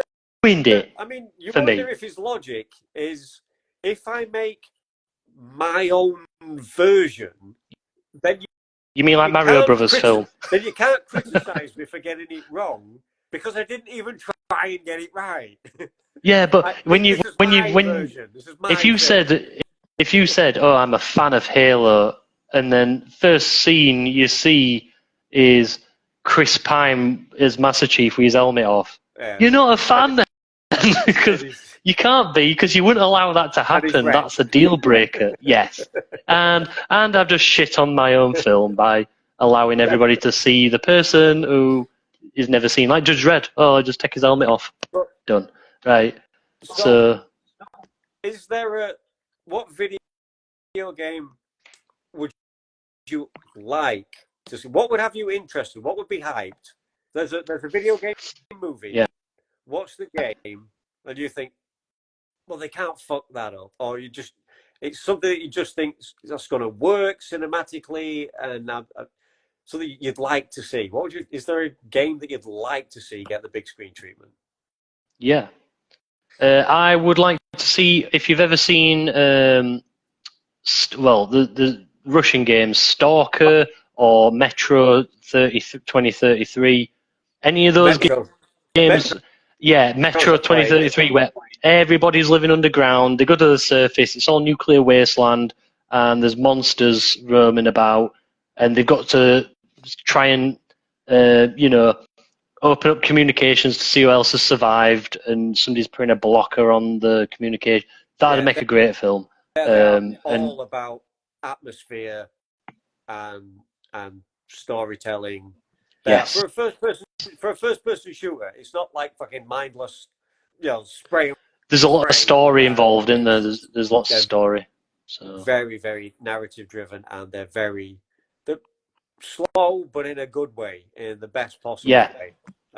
I did enjoy the Metro games. I've been meaning to read the novels that they're based on, because I've enjoyed the story so much. You're thinking, well, they're bound to have changed a few things or left a few things out. So some of the novels are really good, but the games are cinematic as fuck. Exactly. It's something that could work. You think if you just put the hours in and play through them, all the inspiration should be there. If you're a filmmaker, if you've already learnt your craft, knocked a few films out, so you know what to do, that should be all the inspiration you need. I mean, it could be completely crippled by terrible casting or something that might be out of the director's control or whatever. Well, you never see I can't remember his name. It's a Russian name. I think I can't remember. Well, Nikolai. It might be Nikolai, but I don't think that it's that. But you don't see his face either. So there we go. Straight away, it's fucked. Let's just make Altered Beast, right? I'll say Altered Beast because everybody's face, right? It's a big guy, and he just keeps getting buffer and buffer until he turns to a werewolf. Yeah, we'll have that. Whatever game I choose, they're gonna ruin it because it's a video game. So I think they will, but anyway, yeah. Or Rust. Rust might make a good game. You wake up on a beach, all you've got is a rock, and everybody's trying to kill you, and you then start figuring out why am I on this island? What is this island? You know, you start finding like cities and stuff, and probably maybe that'll work. Yeah, they're my 3 top choices anyway. Yeah, wait till they stop making Hunger Games prequels, sequels, spin-offs, or whatever, and then maybe Maze Runner, Rust trilogy could fill that niche gap. Yeah, I think Rust should be a one and done. It shouldn't make a trilogy. Because, I think most things should be one and done, but to be fair, they could make a series of Rust instead, because every time you die, you wake up back on the beach again with a rock. So you could happen like that every episode, and you've just got a bit like Edge of Tomorrow, where you just got every episode is like, oh shit, this week. Yeah, and then at the very last episode, how are they going to beat the bad guys? How are they going to survive? We're actually watching a TV show where every week we want to know, how are they going to die this week? Yeah, what clever inventive the very last episode, they figure a way out of that. Yeah, something like that.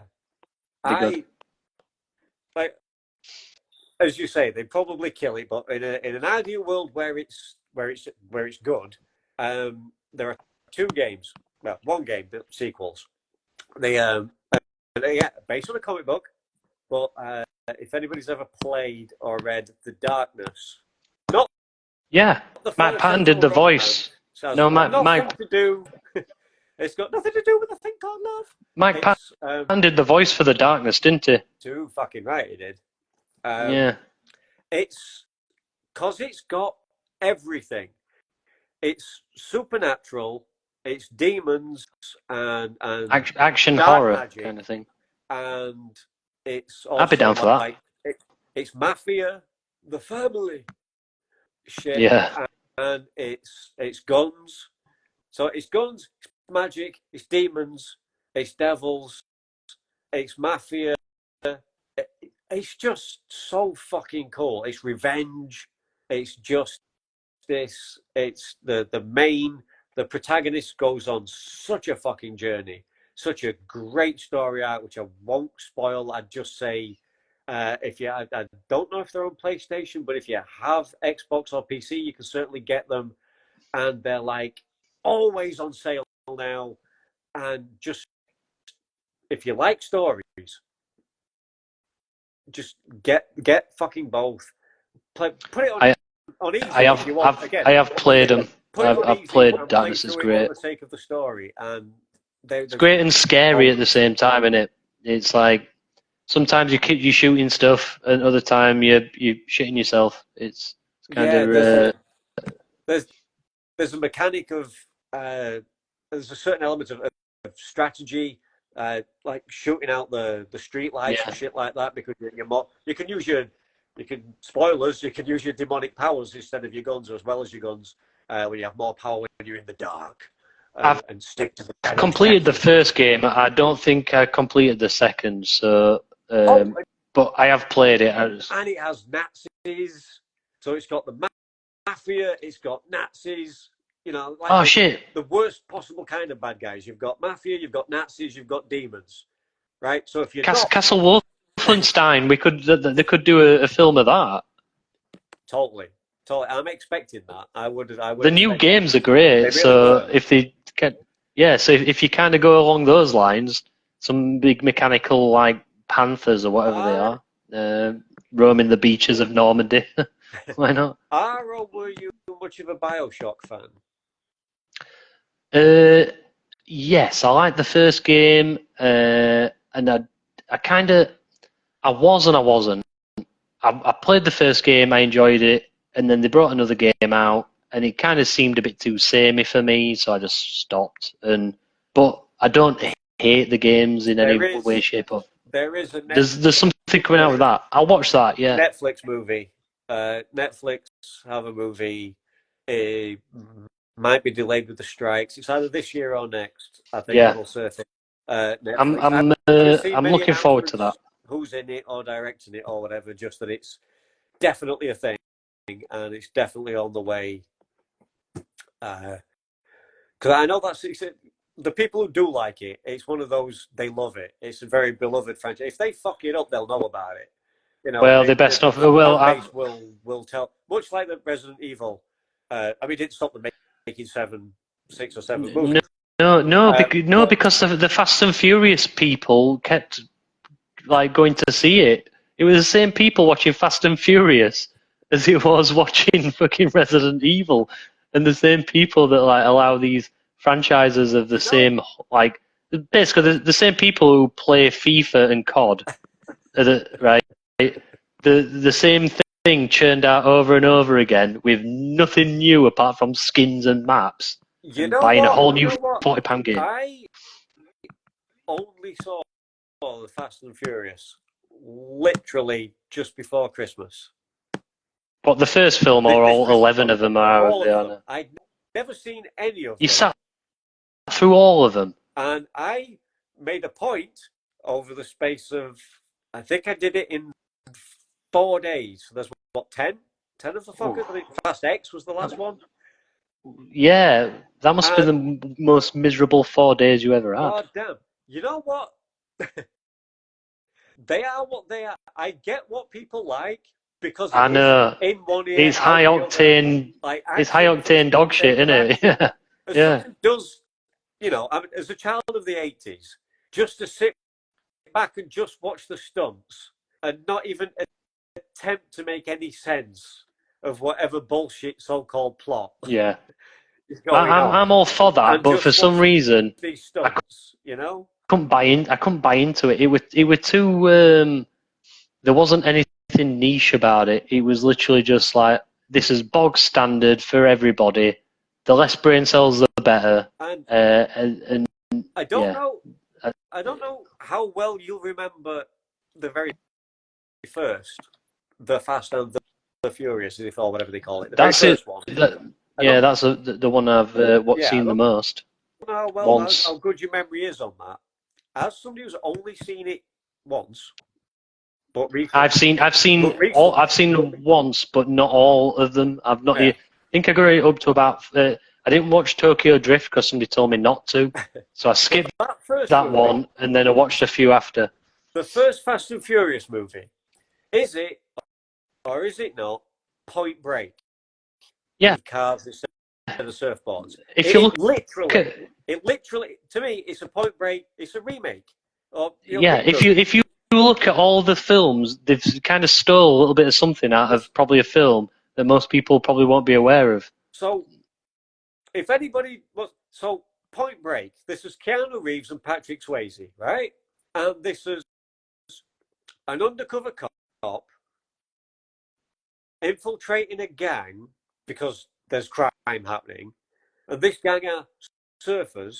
As he goes undercover, he starts to like them, gets on with them. They're kind of cool people, right? Of course he is. He's Patrick fucking Swayze. He's cool as shit, right? And he falls in love with the main bad guy's sister. That's going to be an issue down by the end of the film, isn't it? Right? He's not going to be happy, yeah. Then they find out about, they find out he's a cop, so they fall out. But I love him, and the guy loves him, and they all kind of, hang on. And then Fast and Furious. So it's Paul Walker and Vin Diesel. And one's an undercover cop who goes undercover to investigate this gang of people because crime is happening. Falls in love with the leader of the gang's sister. Wait a minute. Of course he does. Of course he does, yeah. I've seen this somewhere before.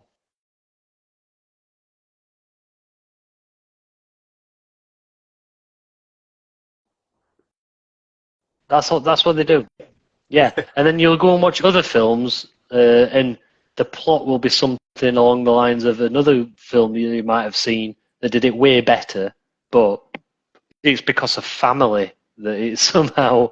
the family brought them together, and I don't know. End of the day, it's just not my. I just watched the first one, and I'm like, oh, all right, that were all right for it was. It's all right. And then I didn't watch Tokyo Drift because somebody said don't watch it, it's terrible. So I went, does it matter to the story? And they went no. I went all right then. So I watched the third one, the fourth and the fifth, and then I'm like, you know what? I'm going to be sick. I'm going to stop. I'm going to stop this nonsense. I will recommend, if you put it right on the bottom of your list, but put it on the list to watch the last one. Fast X. All right, okay. Fast X. I thought you were going to say carry on from where you left off. I'm like, I'm not doing that, John. Get straight to Fast X. It gives you like previously on Fast and Furious. Anyway, the first 20 minutes of the film is like takes 10 minutes to explain the story. Yeah. But it's more of the same. It's not a particularly great film, but the stunts are great, the action's great, it's over the top. But watch it for Jason Momoa. I don't know if you're a Momoa fan, but I don't mind him. He's all right. Watch Fast X to watch Jason Momoa be the best live-action Joker as a DC fan. Watch Jason Momoa be the best live-action Joker that we've had. Right, okay. Seriously. Right, I will. This performance, as whatever the fuck his character name is, I don't know. But if I didn't know better, I'd almost feel like that's what he was trying to do. Like, put himself in the shop window. Like, hey, we're rebooting everything. You're going to need a new Batman. Yeah. Hey, what about a fucking, what is he, Samoan, Hawaiian, something like that? I think he's Hawaiian, What about a tribal Joker? There's no reason he has to be a middle-aged white guy. There's absolutely, and he's right. There is absolutely no reason the Joker could be any one of us. That has absolutely no relevance to the character whatsoever, what ethnicity he is, or whether he's tall, short, built like a brick shithouse or not. It's a truly look all Jokers we've had. We've had Jack Nicholson, and he didn't look like any of the others. He was like kind of like built like a brick, you know what I mean? Compared to Caesar and Heath Ledger, let's say. So, but yeah, it goes from like why not? It goes from Leto's already changed the direction of Joker and made him into like some mafioso kind of essay with his tattoos and stuff, So why not do another spin and see what it's like, Yeah, Momoa's performance in that is he goes from like slapstick comedy to super psycho. I'm genuinely afraid, and his size only adding to that he's a big lad, only adding to that. But it's more the facial work, the emotion, the tone in the voice and the shifts, and it's a truly fucking fantastic performance in a film that doesn't need it, arguably doesn't deserve it. It's a wasted performance. It sounds like his really good character. Is why you'll get to the end. Is why you'll stay there for 2 hours or 2.5, whatever it is. His performance God! Is why you'll. I'm gonna sit through 2 hours of that. Just to get to the good bit. No, but what I might do is I might watch just the bit with him in, just so I can go. You're right. Clips or whatever. Yeah. Of Momoa in Fast X, and I've said this to a few people, although I've not thought about that, and then they go, "Oh yeah, I think he could be." It sounds so fucking strange, so alien. Jason Momoa is the Joker. It's like, no, I'm not against it. I'm not against it. After seeing that performance, it's I'd put him on the list. Who's to say that you can't have a buff Joker? Like, it's one thing that's not been done yet. Buff Joker. Certainly, like I said, he does everything that I want to see from a Joker on screen in that movie. So, he can have the job. He's not Aquaman anymore. That's done. He's done with that. Thank God shit. for that. Thank God for that. Aquaman was never a good character anyway. He was a terrible character. Like Polka Dot Man, but Polka Dot Man for some reason were better. In fact, if you look at how Aquaman is usually portrayed riding a seahorse, right? Yeah. I'm surprised they even gone, that's the character we use. In the second one. I've just caught up and watched the second Aquaman, and I enjoyed it a lot more than the first. Even though, again, case in point, the first movie, over $1 billion grossing movie. Me, personally, each to their own. Personally, didn't really dig it. Was she in both of them? The person who shot on Johnny Depp's bed. Amber Heard. Amber Heard. That's it. Yeah. Was she in the second one as well? Yes. Ah, right. Yes. I heard. I wasn't sure if she was. Yeah, I mean, they apparently, a lot of her rolls on the cutting room floor, but she's still there. Yeah, I don't really care. It's the end of the day. The real downside of the second one is that William Dafoe is the main person who's missing. Yeah, why isn't Dafoe being a Joker yet? Eh? He's got the face of Joker, and is it because he's too obvious? I don't know. I don't know, but I tell you now, somebody did a mock-up, saw it on social media of him in Joker makeup. He doesn't need prosthetics. He's got the face. You just need to colour his hair green. You're done. And I bet you he could do a good job of that. I mean, look at Joaquin Phoenix and how he did it. William Dafoe I mean, he's never done a bad performance. That's not to say he hasn't been in bad films. Yeah. But he's always like the best thing of a bad movie, and also in. Yeah, he goes above and beyond for the character, doesn't he? Yeah. He's a true actor for the art form. If he gets the script, method actor as well. I could have some fun with that. Then he's going to do it, and he really doesn't give a shit if it's like a big Hollywood blockbuster or if it's an indie film. If it's he's done comedy, he's done horror, he's done musical. The guy's fucking phenomenal, and only kind of fairly recently seems to be getting his flowers, as they say, and about fucking time too. Yeah, there's a lot of if there's some actors out there that you say are completely ignored by any sort of award places or anything like that and shouldn't be, who would you pit in that mix that are ignored by their astounding performances and stuff like that? Because it's a curveball. I've thrown you one that probably ain't rehearsed. Not that anything is, but because God, as like yourself, there's a bit of a fan of what people derogatory refer to as B movies. I have a lot of cult favourites that I think, had they been given a chance in more mainstream movies, why ever they didn't. You're talking about Bruce Campbell, aren't you? Really, that would be one. Yeah, He's much better than people give him credit for. He can do. No, I think he's earned a living doing a thing.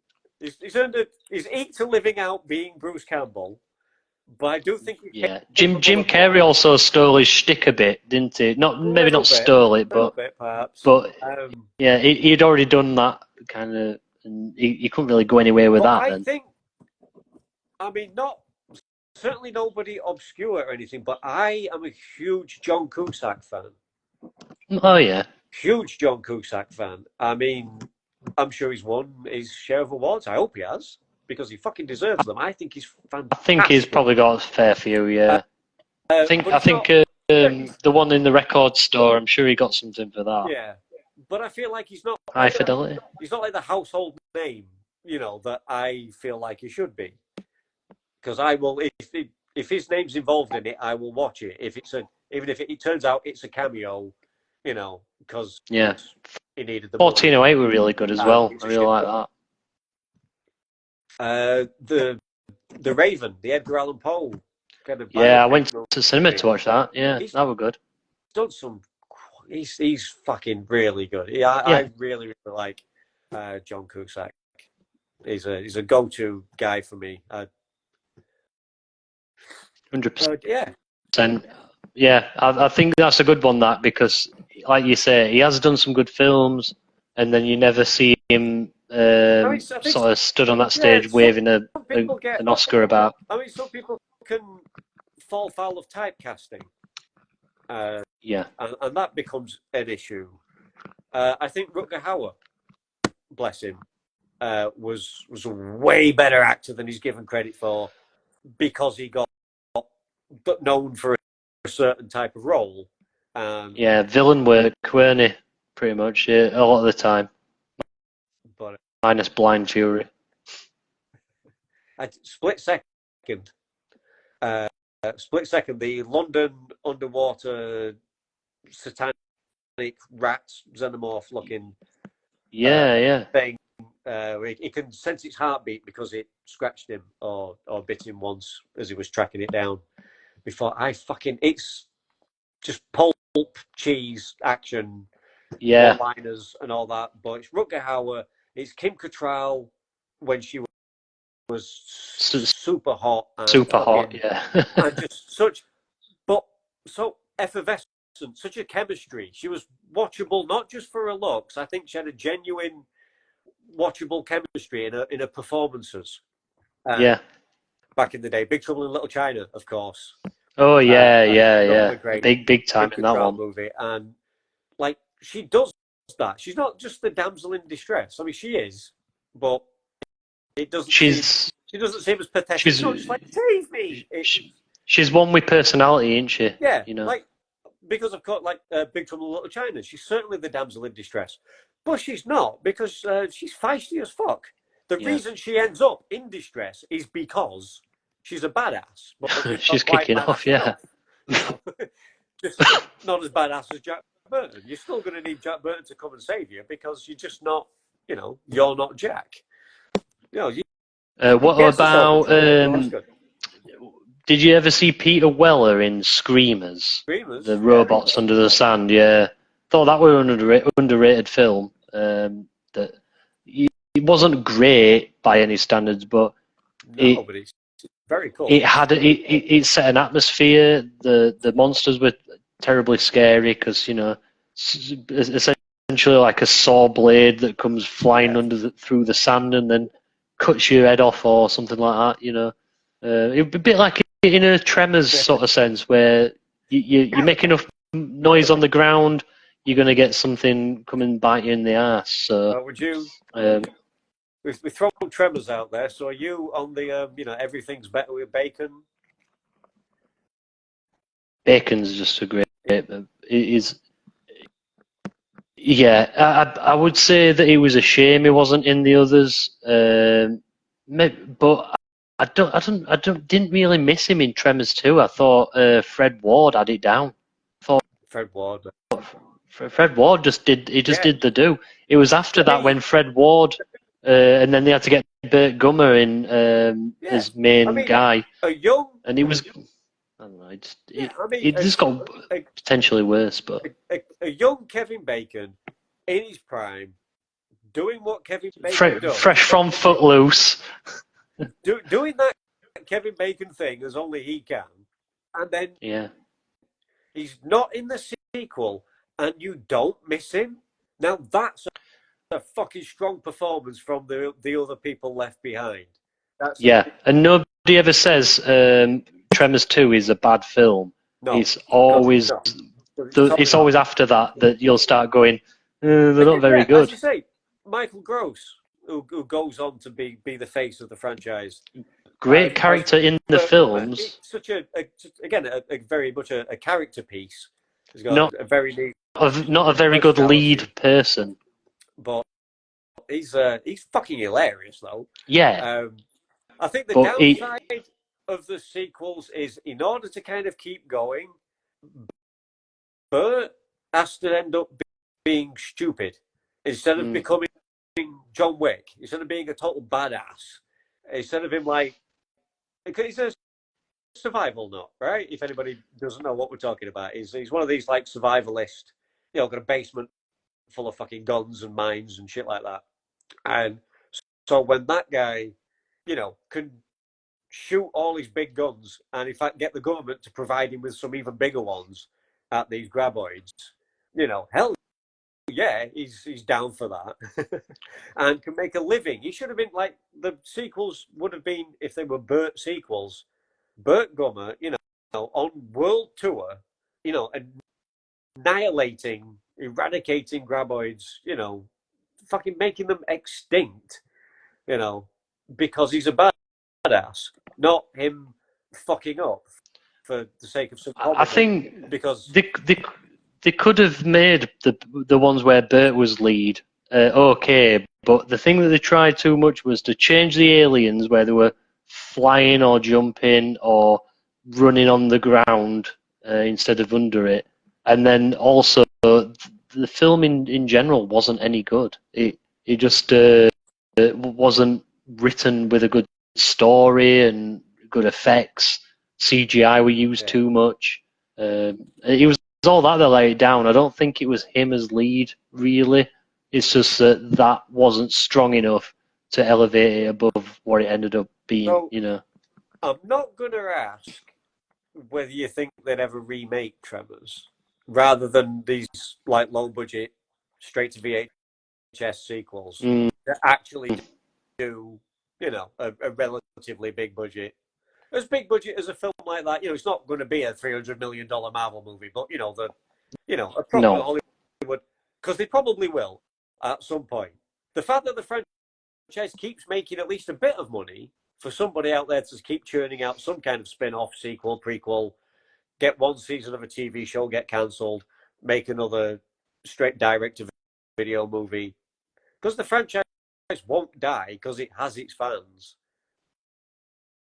Inevitably, so given that inevitably it will get a cinema reboot, remake. Yeah. If they're going to do it, they're going to do it. We've got no choice in it, so they're going to do it. But, Shaun, you do get to pick the new Earl and Grady. So it's not Fred Ward and Kevin Bacon.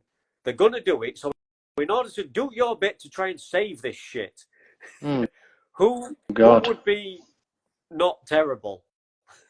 Oh, God. I would have loved for him to remake it with Bacon and Ward back in it, ultimately older, but that's not going to happen. No, Fred's dead. So yes, yeah, exactly. That's not going to happen. So and Kevin Bacon, he's too busy doing EE adverts these days. He's got that sweet EE money. He doesn't need to work again. Yeah, he's got that horrible tash and lots of money. I would say for Fred Ward, Josh Brolin. Oh, yeah, makes sense. I see that. Yeah, kind of similar, not the same, obviously, but the same. He could be like a hard ass, quite stoic, that kind of guy. And for Bacon, this is a tough one.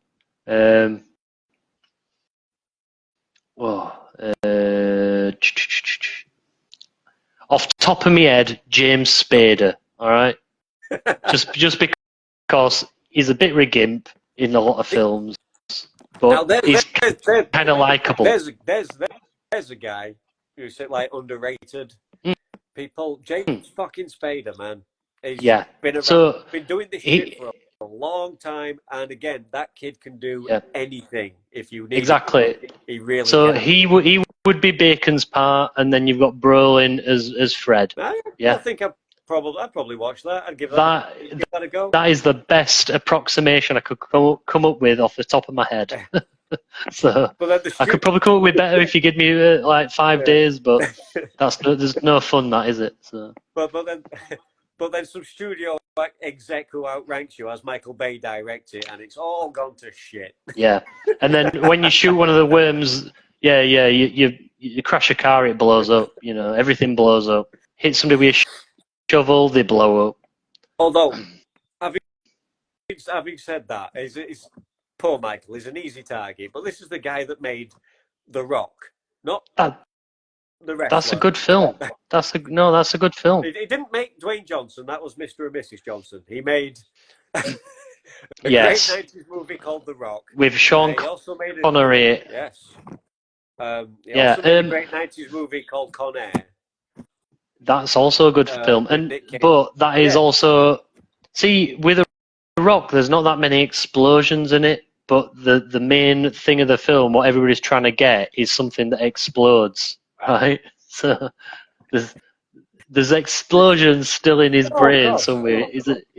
But yeah, Con Air's plenty of explosives. So, I mean, Nick Cage walking away from fire, Forwarding, up to date, post the Transformers bullshit, which I don't want to waste any more time talking about. Michael Bay, sorry, did you just swear at me? Michael Bay did do a film. Technically, I believe it's a remake of a pretty obscure, either late 70s, early 80s film, but he remade a film called Ambulance. I've seen that one. It's Jake Gyllenhaal. Oh, yeah. I don't know if you like Jake Gyllenhaal. I do. I do. He's a great. What's that film? Nightcrawler. Nightcrawler. That was a good one. Great. Really good film. Amongst others, he's done including Donnie Darko. Yes, Donnie Darko. Still of that time loop. Time is destiny on a set path, or can we pick his own shtick that's been done and done and done and done and done? I still think Donnie Darko may be the best version of that you can watch if that's what you want to watch. I mean, it's got Patrick Swayze in it. He's not just going to be in any old time travel film, is he? So, but yes, the Ambulance. Don't let Michael Bay put you off. Right. Okay. No, I don't. I mean, Jake Gyllenhaal. I don't know why. I think because I'm such a Gyllenhaal fan. Gyllenhaal. He's yeah. Dutch, however you say it. It's Dutch, so it's probably like Gyllenhaal properly. Yeah, Gyllenhaal. I've got to say, I went on my Paul W.S. Anderson. I'll say W.S. Anderson rather than wanky shit, but he has made some good films like Event Horizon, and that were a great space horror movie. Sam Neill. He's probably got some Sam Neill in it. Yeah. I think Lawrence Fishburne's in it as well. I think Lawrence Fishburne and Sam Neill. Sam Neill being totally miscast. It's totally wrong, but it works. I know. About it says, what? Who? Really? And then you watch it and go, oh, whoever he was fresh out of Jurassic Park, and they're like, oh, this guy's big, we'll pick him up, and we'll give him a part that totally don't fit, but he fucking nailed it. He hammered it. Great. So yeah, he has done some good films, and then obviously he's littered his filmography with utter shit, but I'm sure Michael Bay's got the same under his belt. He's probably got some gems in there, yeah. But then he's just he's surrounded it by diarrhea. That's what can you do? So Sam Neill. So we mentioned Sam Neill. So they are. We mentioned Sam Neill. We mentioned reboots. We're getting more Jurassic Park. Yay!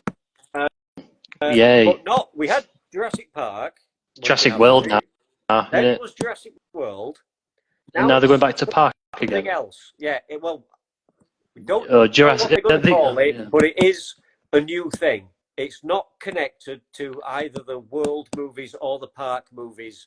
It's a total start from scratch, whole new thing. Do you know what? I don't give a shit.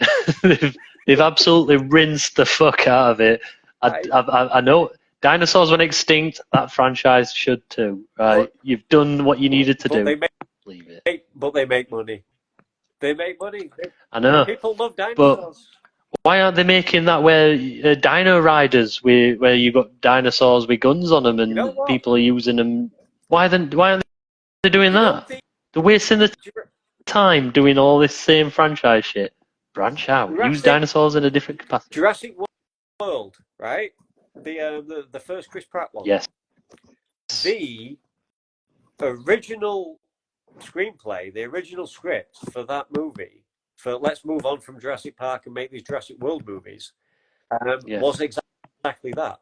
Was dinosaurs, was genetically engineered dinosaurs as essentially super soldiers, because if we they had like laser targeted raptors, that kind of thing. Yeah, because as if Al Qaeda aren't going to shit themselves when they look over the sand dunes and see those fucking like I said, raptors. Yeah, those. And, like, yeah. Triceratops with fucking miniguns or whatever. Well, this is what I'm saying. Dino Riders, you could have had a vast army, like Lord of the Rings style army of dinosaurs with miniguns and laser cannons on their heads and everything. It was on the table.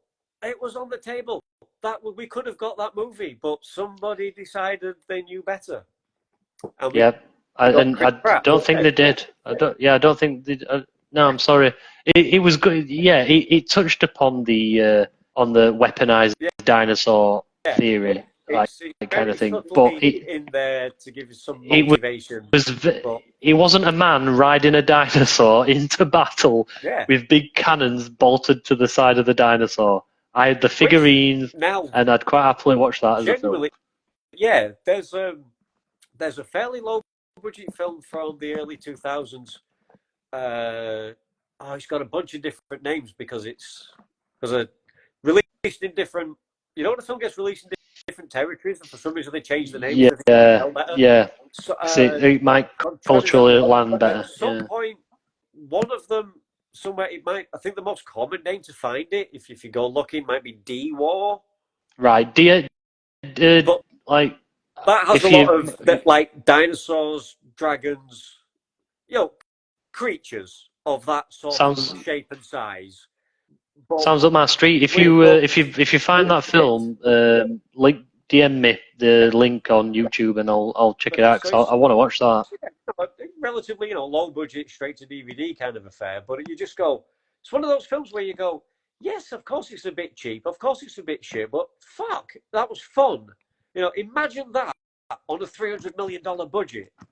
Yeah. But, surely there wouldn't be just me that would love that, Yeah. There's a film. So the kids can see it, you know what I mean? And then you can make a shit ton of money.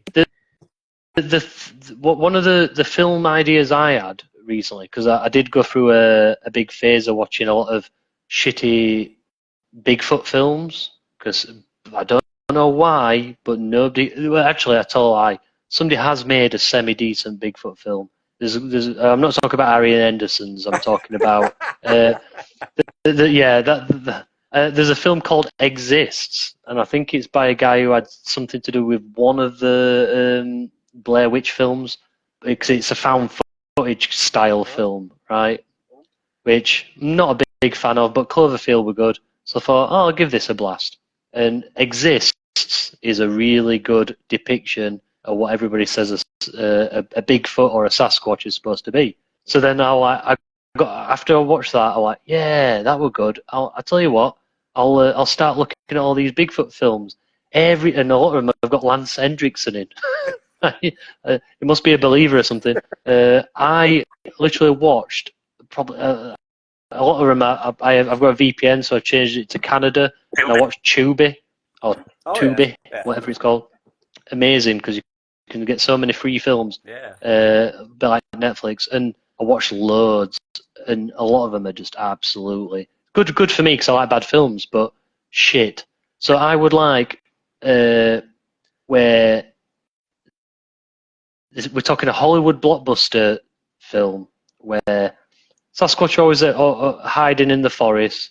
There's nuclear war on the brink or something like that, or it's already happened and they've had enough, and they come out to kind of clean up what's left of humanity while everybody's hiding from fallout, and it's really well done. You know what I mean? I think that could work. Kind of not Planet of the Apes, but similar to Planet of the Apes, if you get me. Where it might not even be nuclear fallout, but it might be some sort of disaster, like societal collapse somehow. Yeah. So a little bit Metro, a little bit. Metro, maybe with Bigfoot.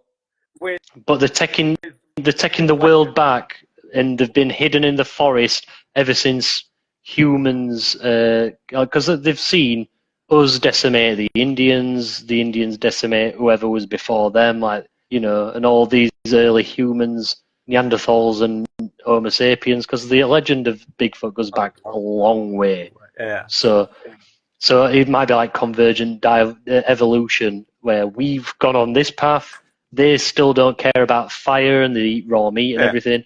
So they want to take the world back because we're encroaching on all their stuff, and they see, because they're always watching from the wood line, they see that we're at its weakest, and they all basically army up and come out of the woods and try and, I'd love to see something like that, but you make it with anything less than a Hollywood budget, it's not gonna be a good film. But I'd also want some I wouldn't want a studio involved. I'd want a financier, like probably some multi-billionaire or something that really likes Bigfoot to finance the film.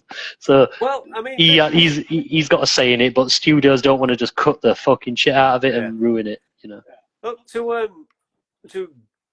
to reach back a little bit, we mentioned Spawn. Yes. A little bit earlier. If anybody's keeping up with Spawn, Todd McFarlane has given Hollywood. He's put Hollywood on notice. He's like, show me the money.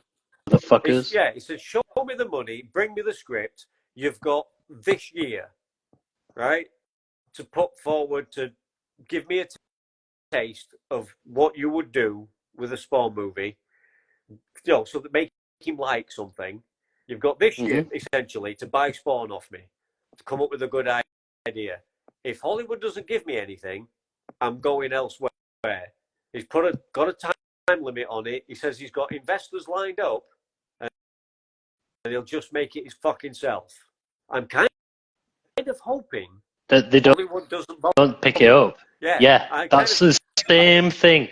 As much as I want to put, because I'm just by the nature of the character, it is what it is. It's another one. It needs the money because of all the things you want to see. But he needs somebody to keep the fuck out of his way and let him just do what the vision is. I mean, and studios don't like doing that. They don't. It's not really the director's cut of the original Spawn movie is like there's like an extra 20 seconds or something. It's fucking pointless. But what it does come with is the director's cut is more of there's like a 20-minute almost apology from Todd McFarlane before you watch the film. He kind of goes, "Hey kids, I know this is not quite what you wanted, but you bought the DVD, so you didn't think it was that bad."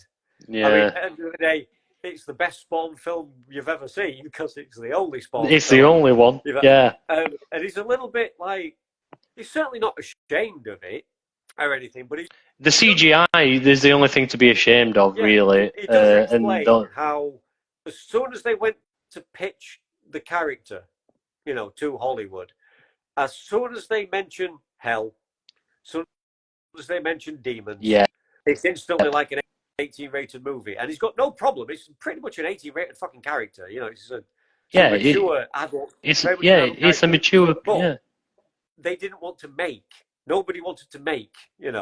An 18-rated superhero movie.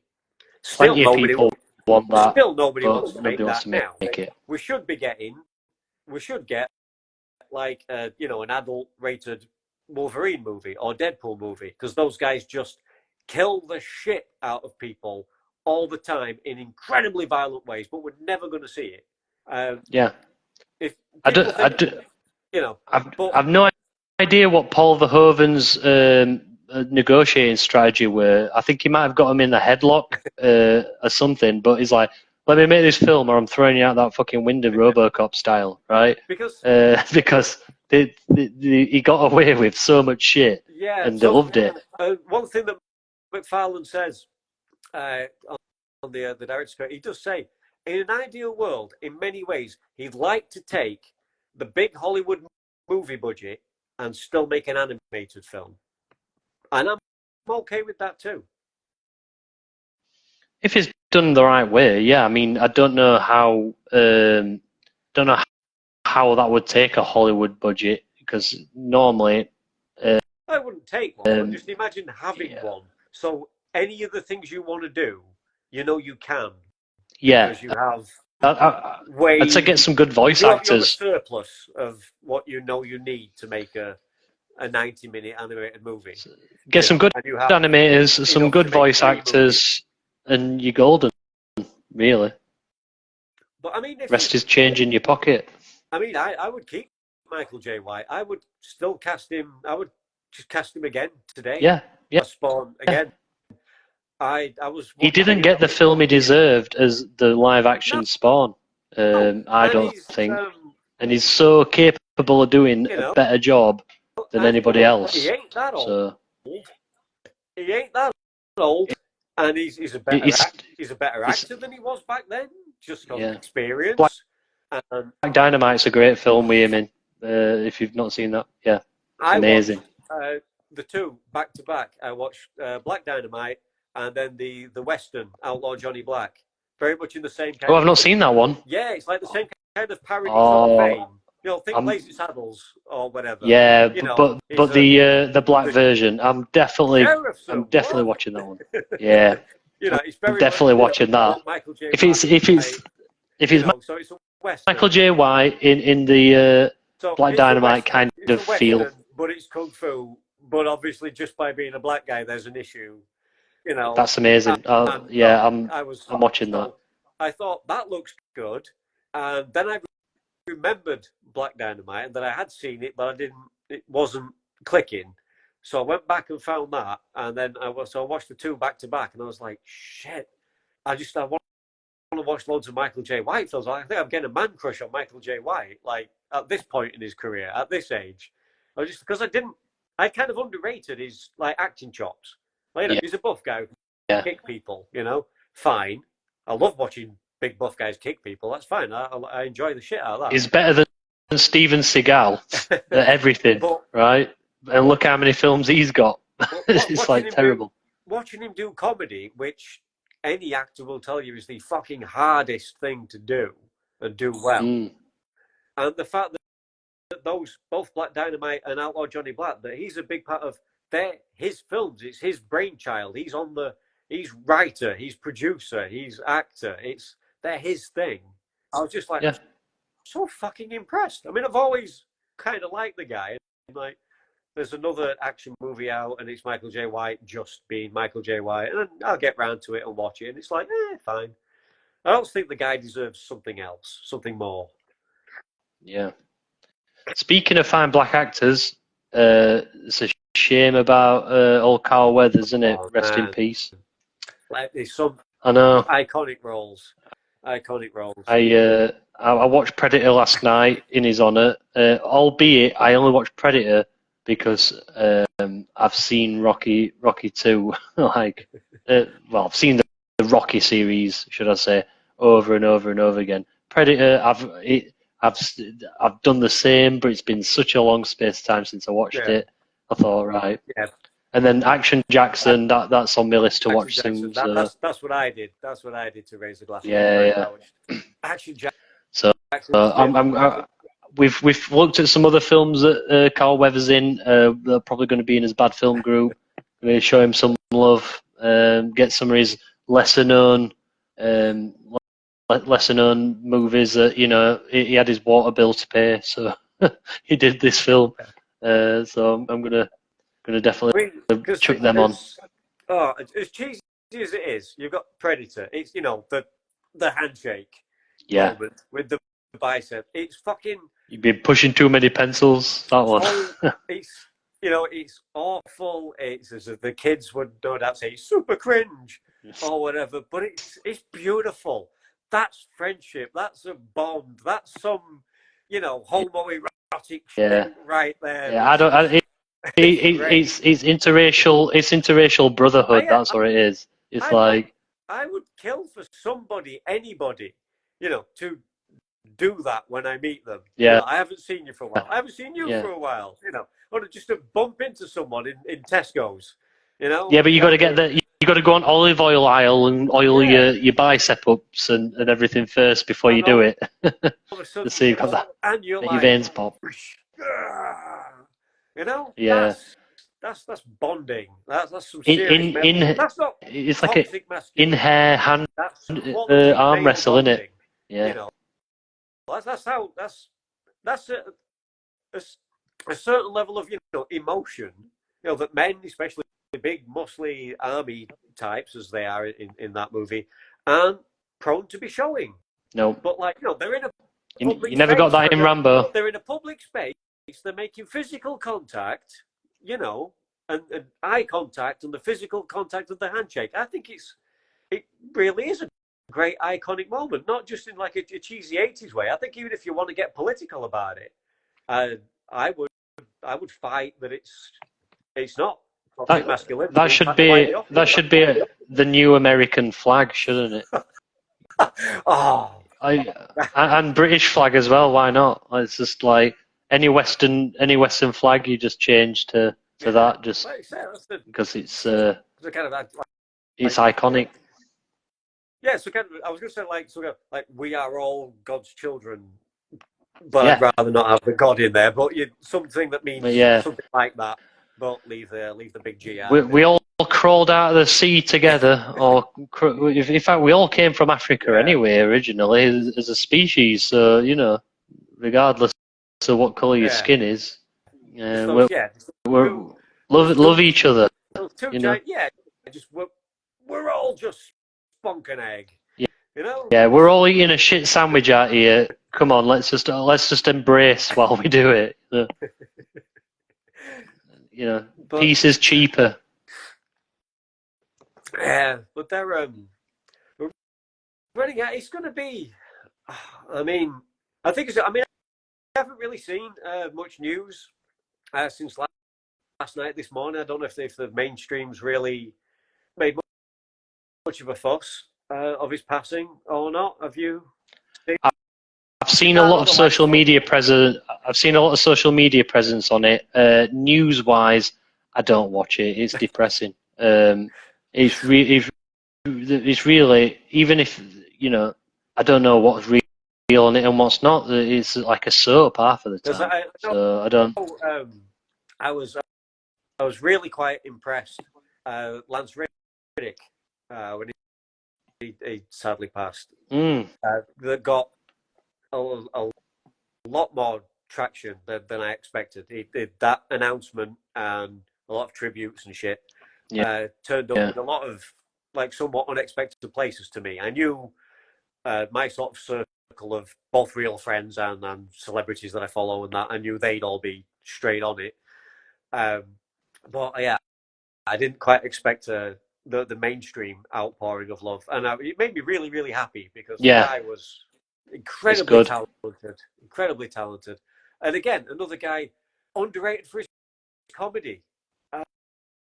If you want to see Lance Riddick being absolutely fucking hilarious, he did a whole bunch of sketches for Funny or Die. Back in the day, which I'm sure are all on YouTube. Yeah, they are. I've seen some. He does, in particular, there's a Toys R Me, where he's the manager of a toy store. That looks awfully familiar. Can't think of what that would be. Remember giraffes? Jeffrey the giraffe, yeah. Video games and Castle Grayskull and the like. But that one, just an obvious one that sticks out of me. Funny or Die, Toys R Me, or Lance Riddick, Toys R Me. If you want to go check that on YouTube, kids, that's fantastic. Oh, that guy. Oh, that's who he means. Yeah, I know that guy. Because you will know that guy. Because the dude got around. He wasn't really all that picky. Again, never really got the big role to break him. But it's like if you know kind of a guy. If you know him, you respect him, Definitely. Well, I'm going to have to say I might have to go, John, because my battery is pretty low on my phone, so it's going to die. That's a good it's like, and it's I've just realised we've been going a long time. It's like 10 past 10. Yeah. We've been talking shit for ages. I was thinking, have we been going an hour yet? And I had a look and I'm like, oh, it's 10 o'clock. Oh my God.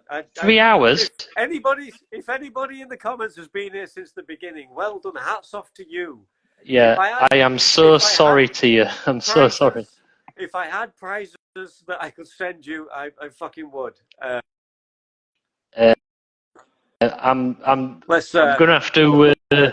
I'm gonna have to say that maybe it's not a good idea I come on very often because it might get longer and longer until we're here all night. Well, but yeah, well, I hope it's been fun. A good time. I certainly did. We did. Yep. We did, kids. So I'll be doing this Tuesday. Bit of a quick turnaround.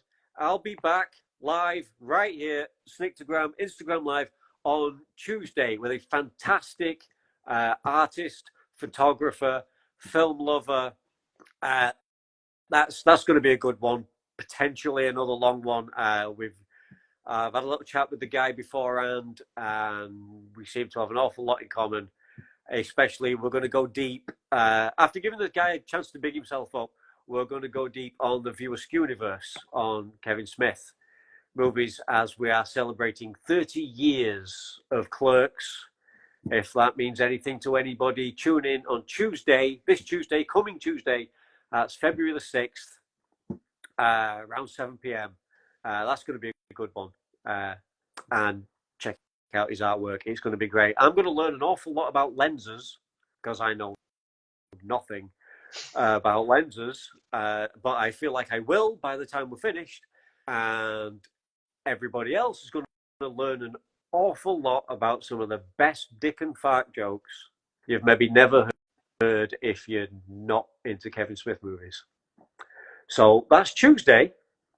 But for now, as the sun sets slowly in the west, we bid you a fond farewell. Peace out, Johnny. Time, kids. Bye for now.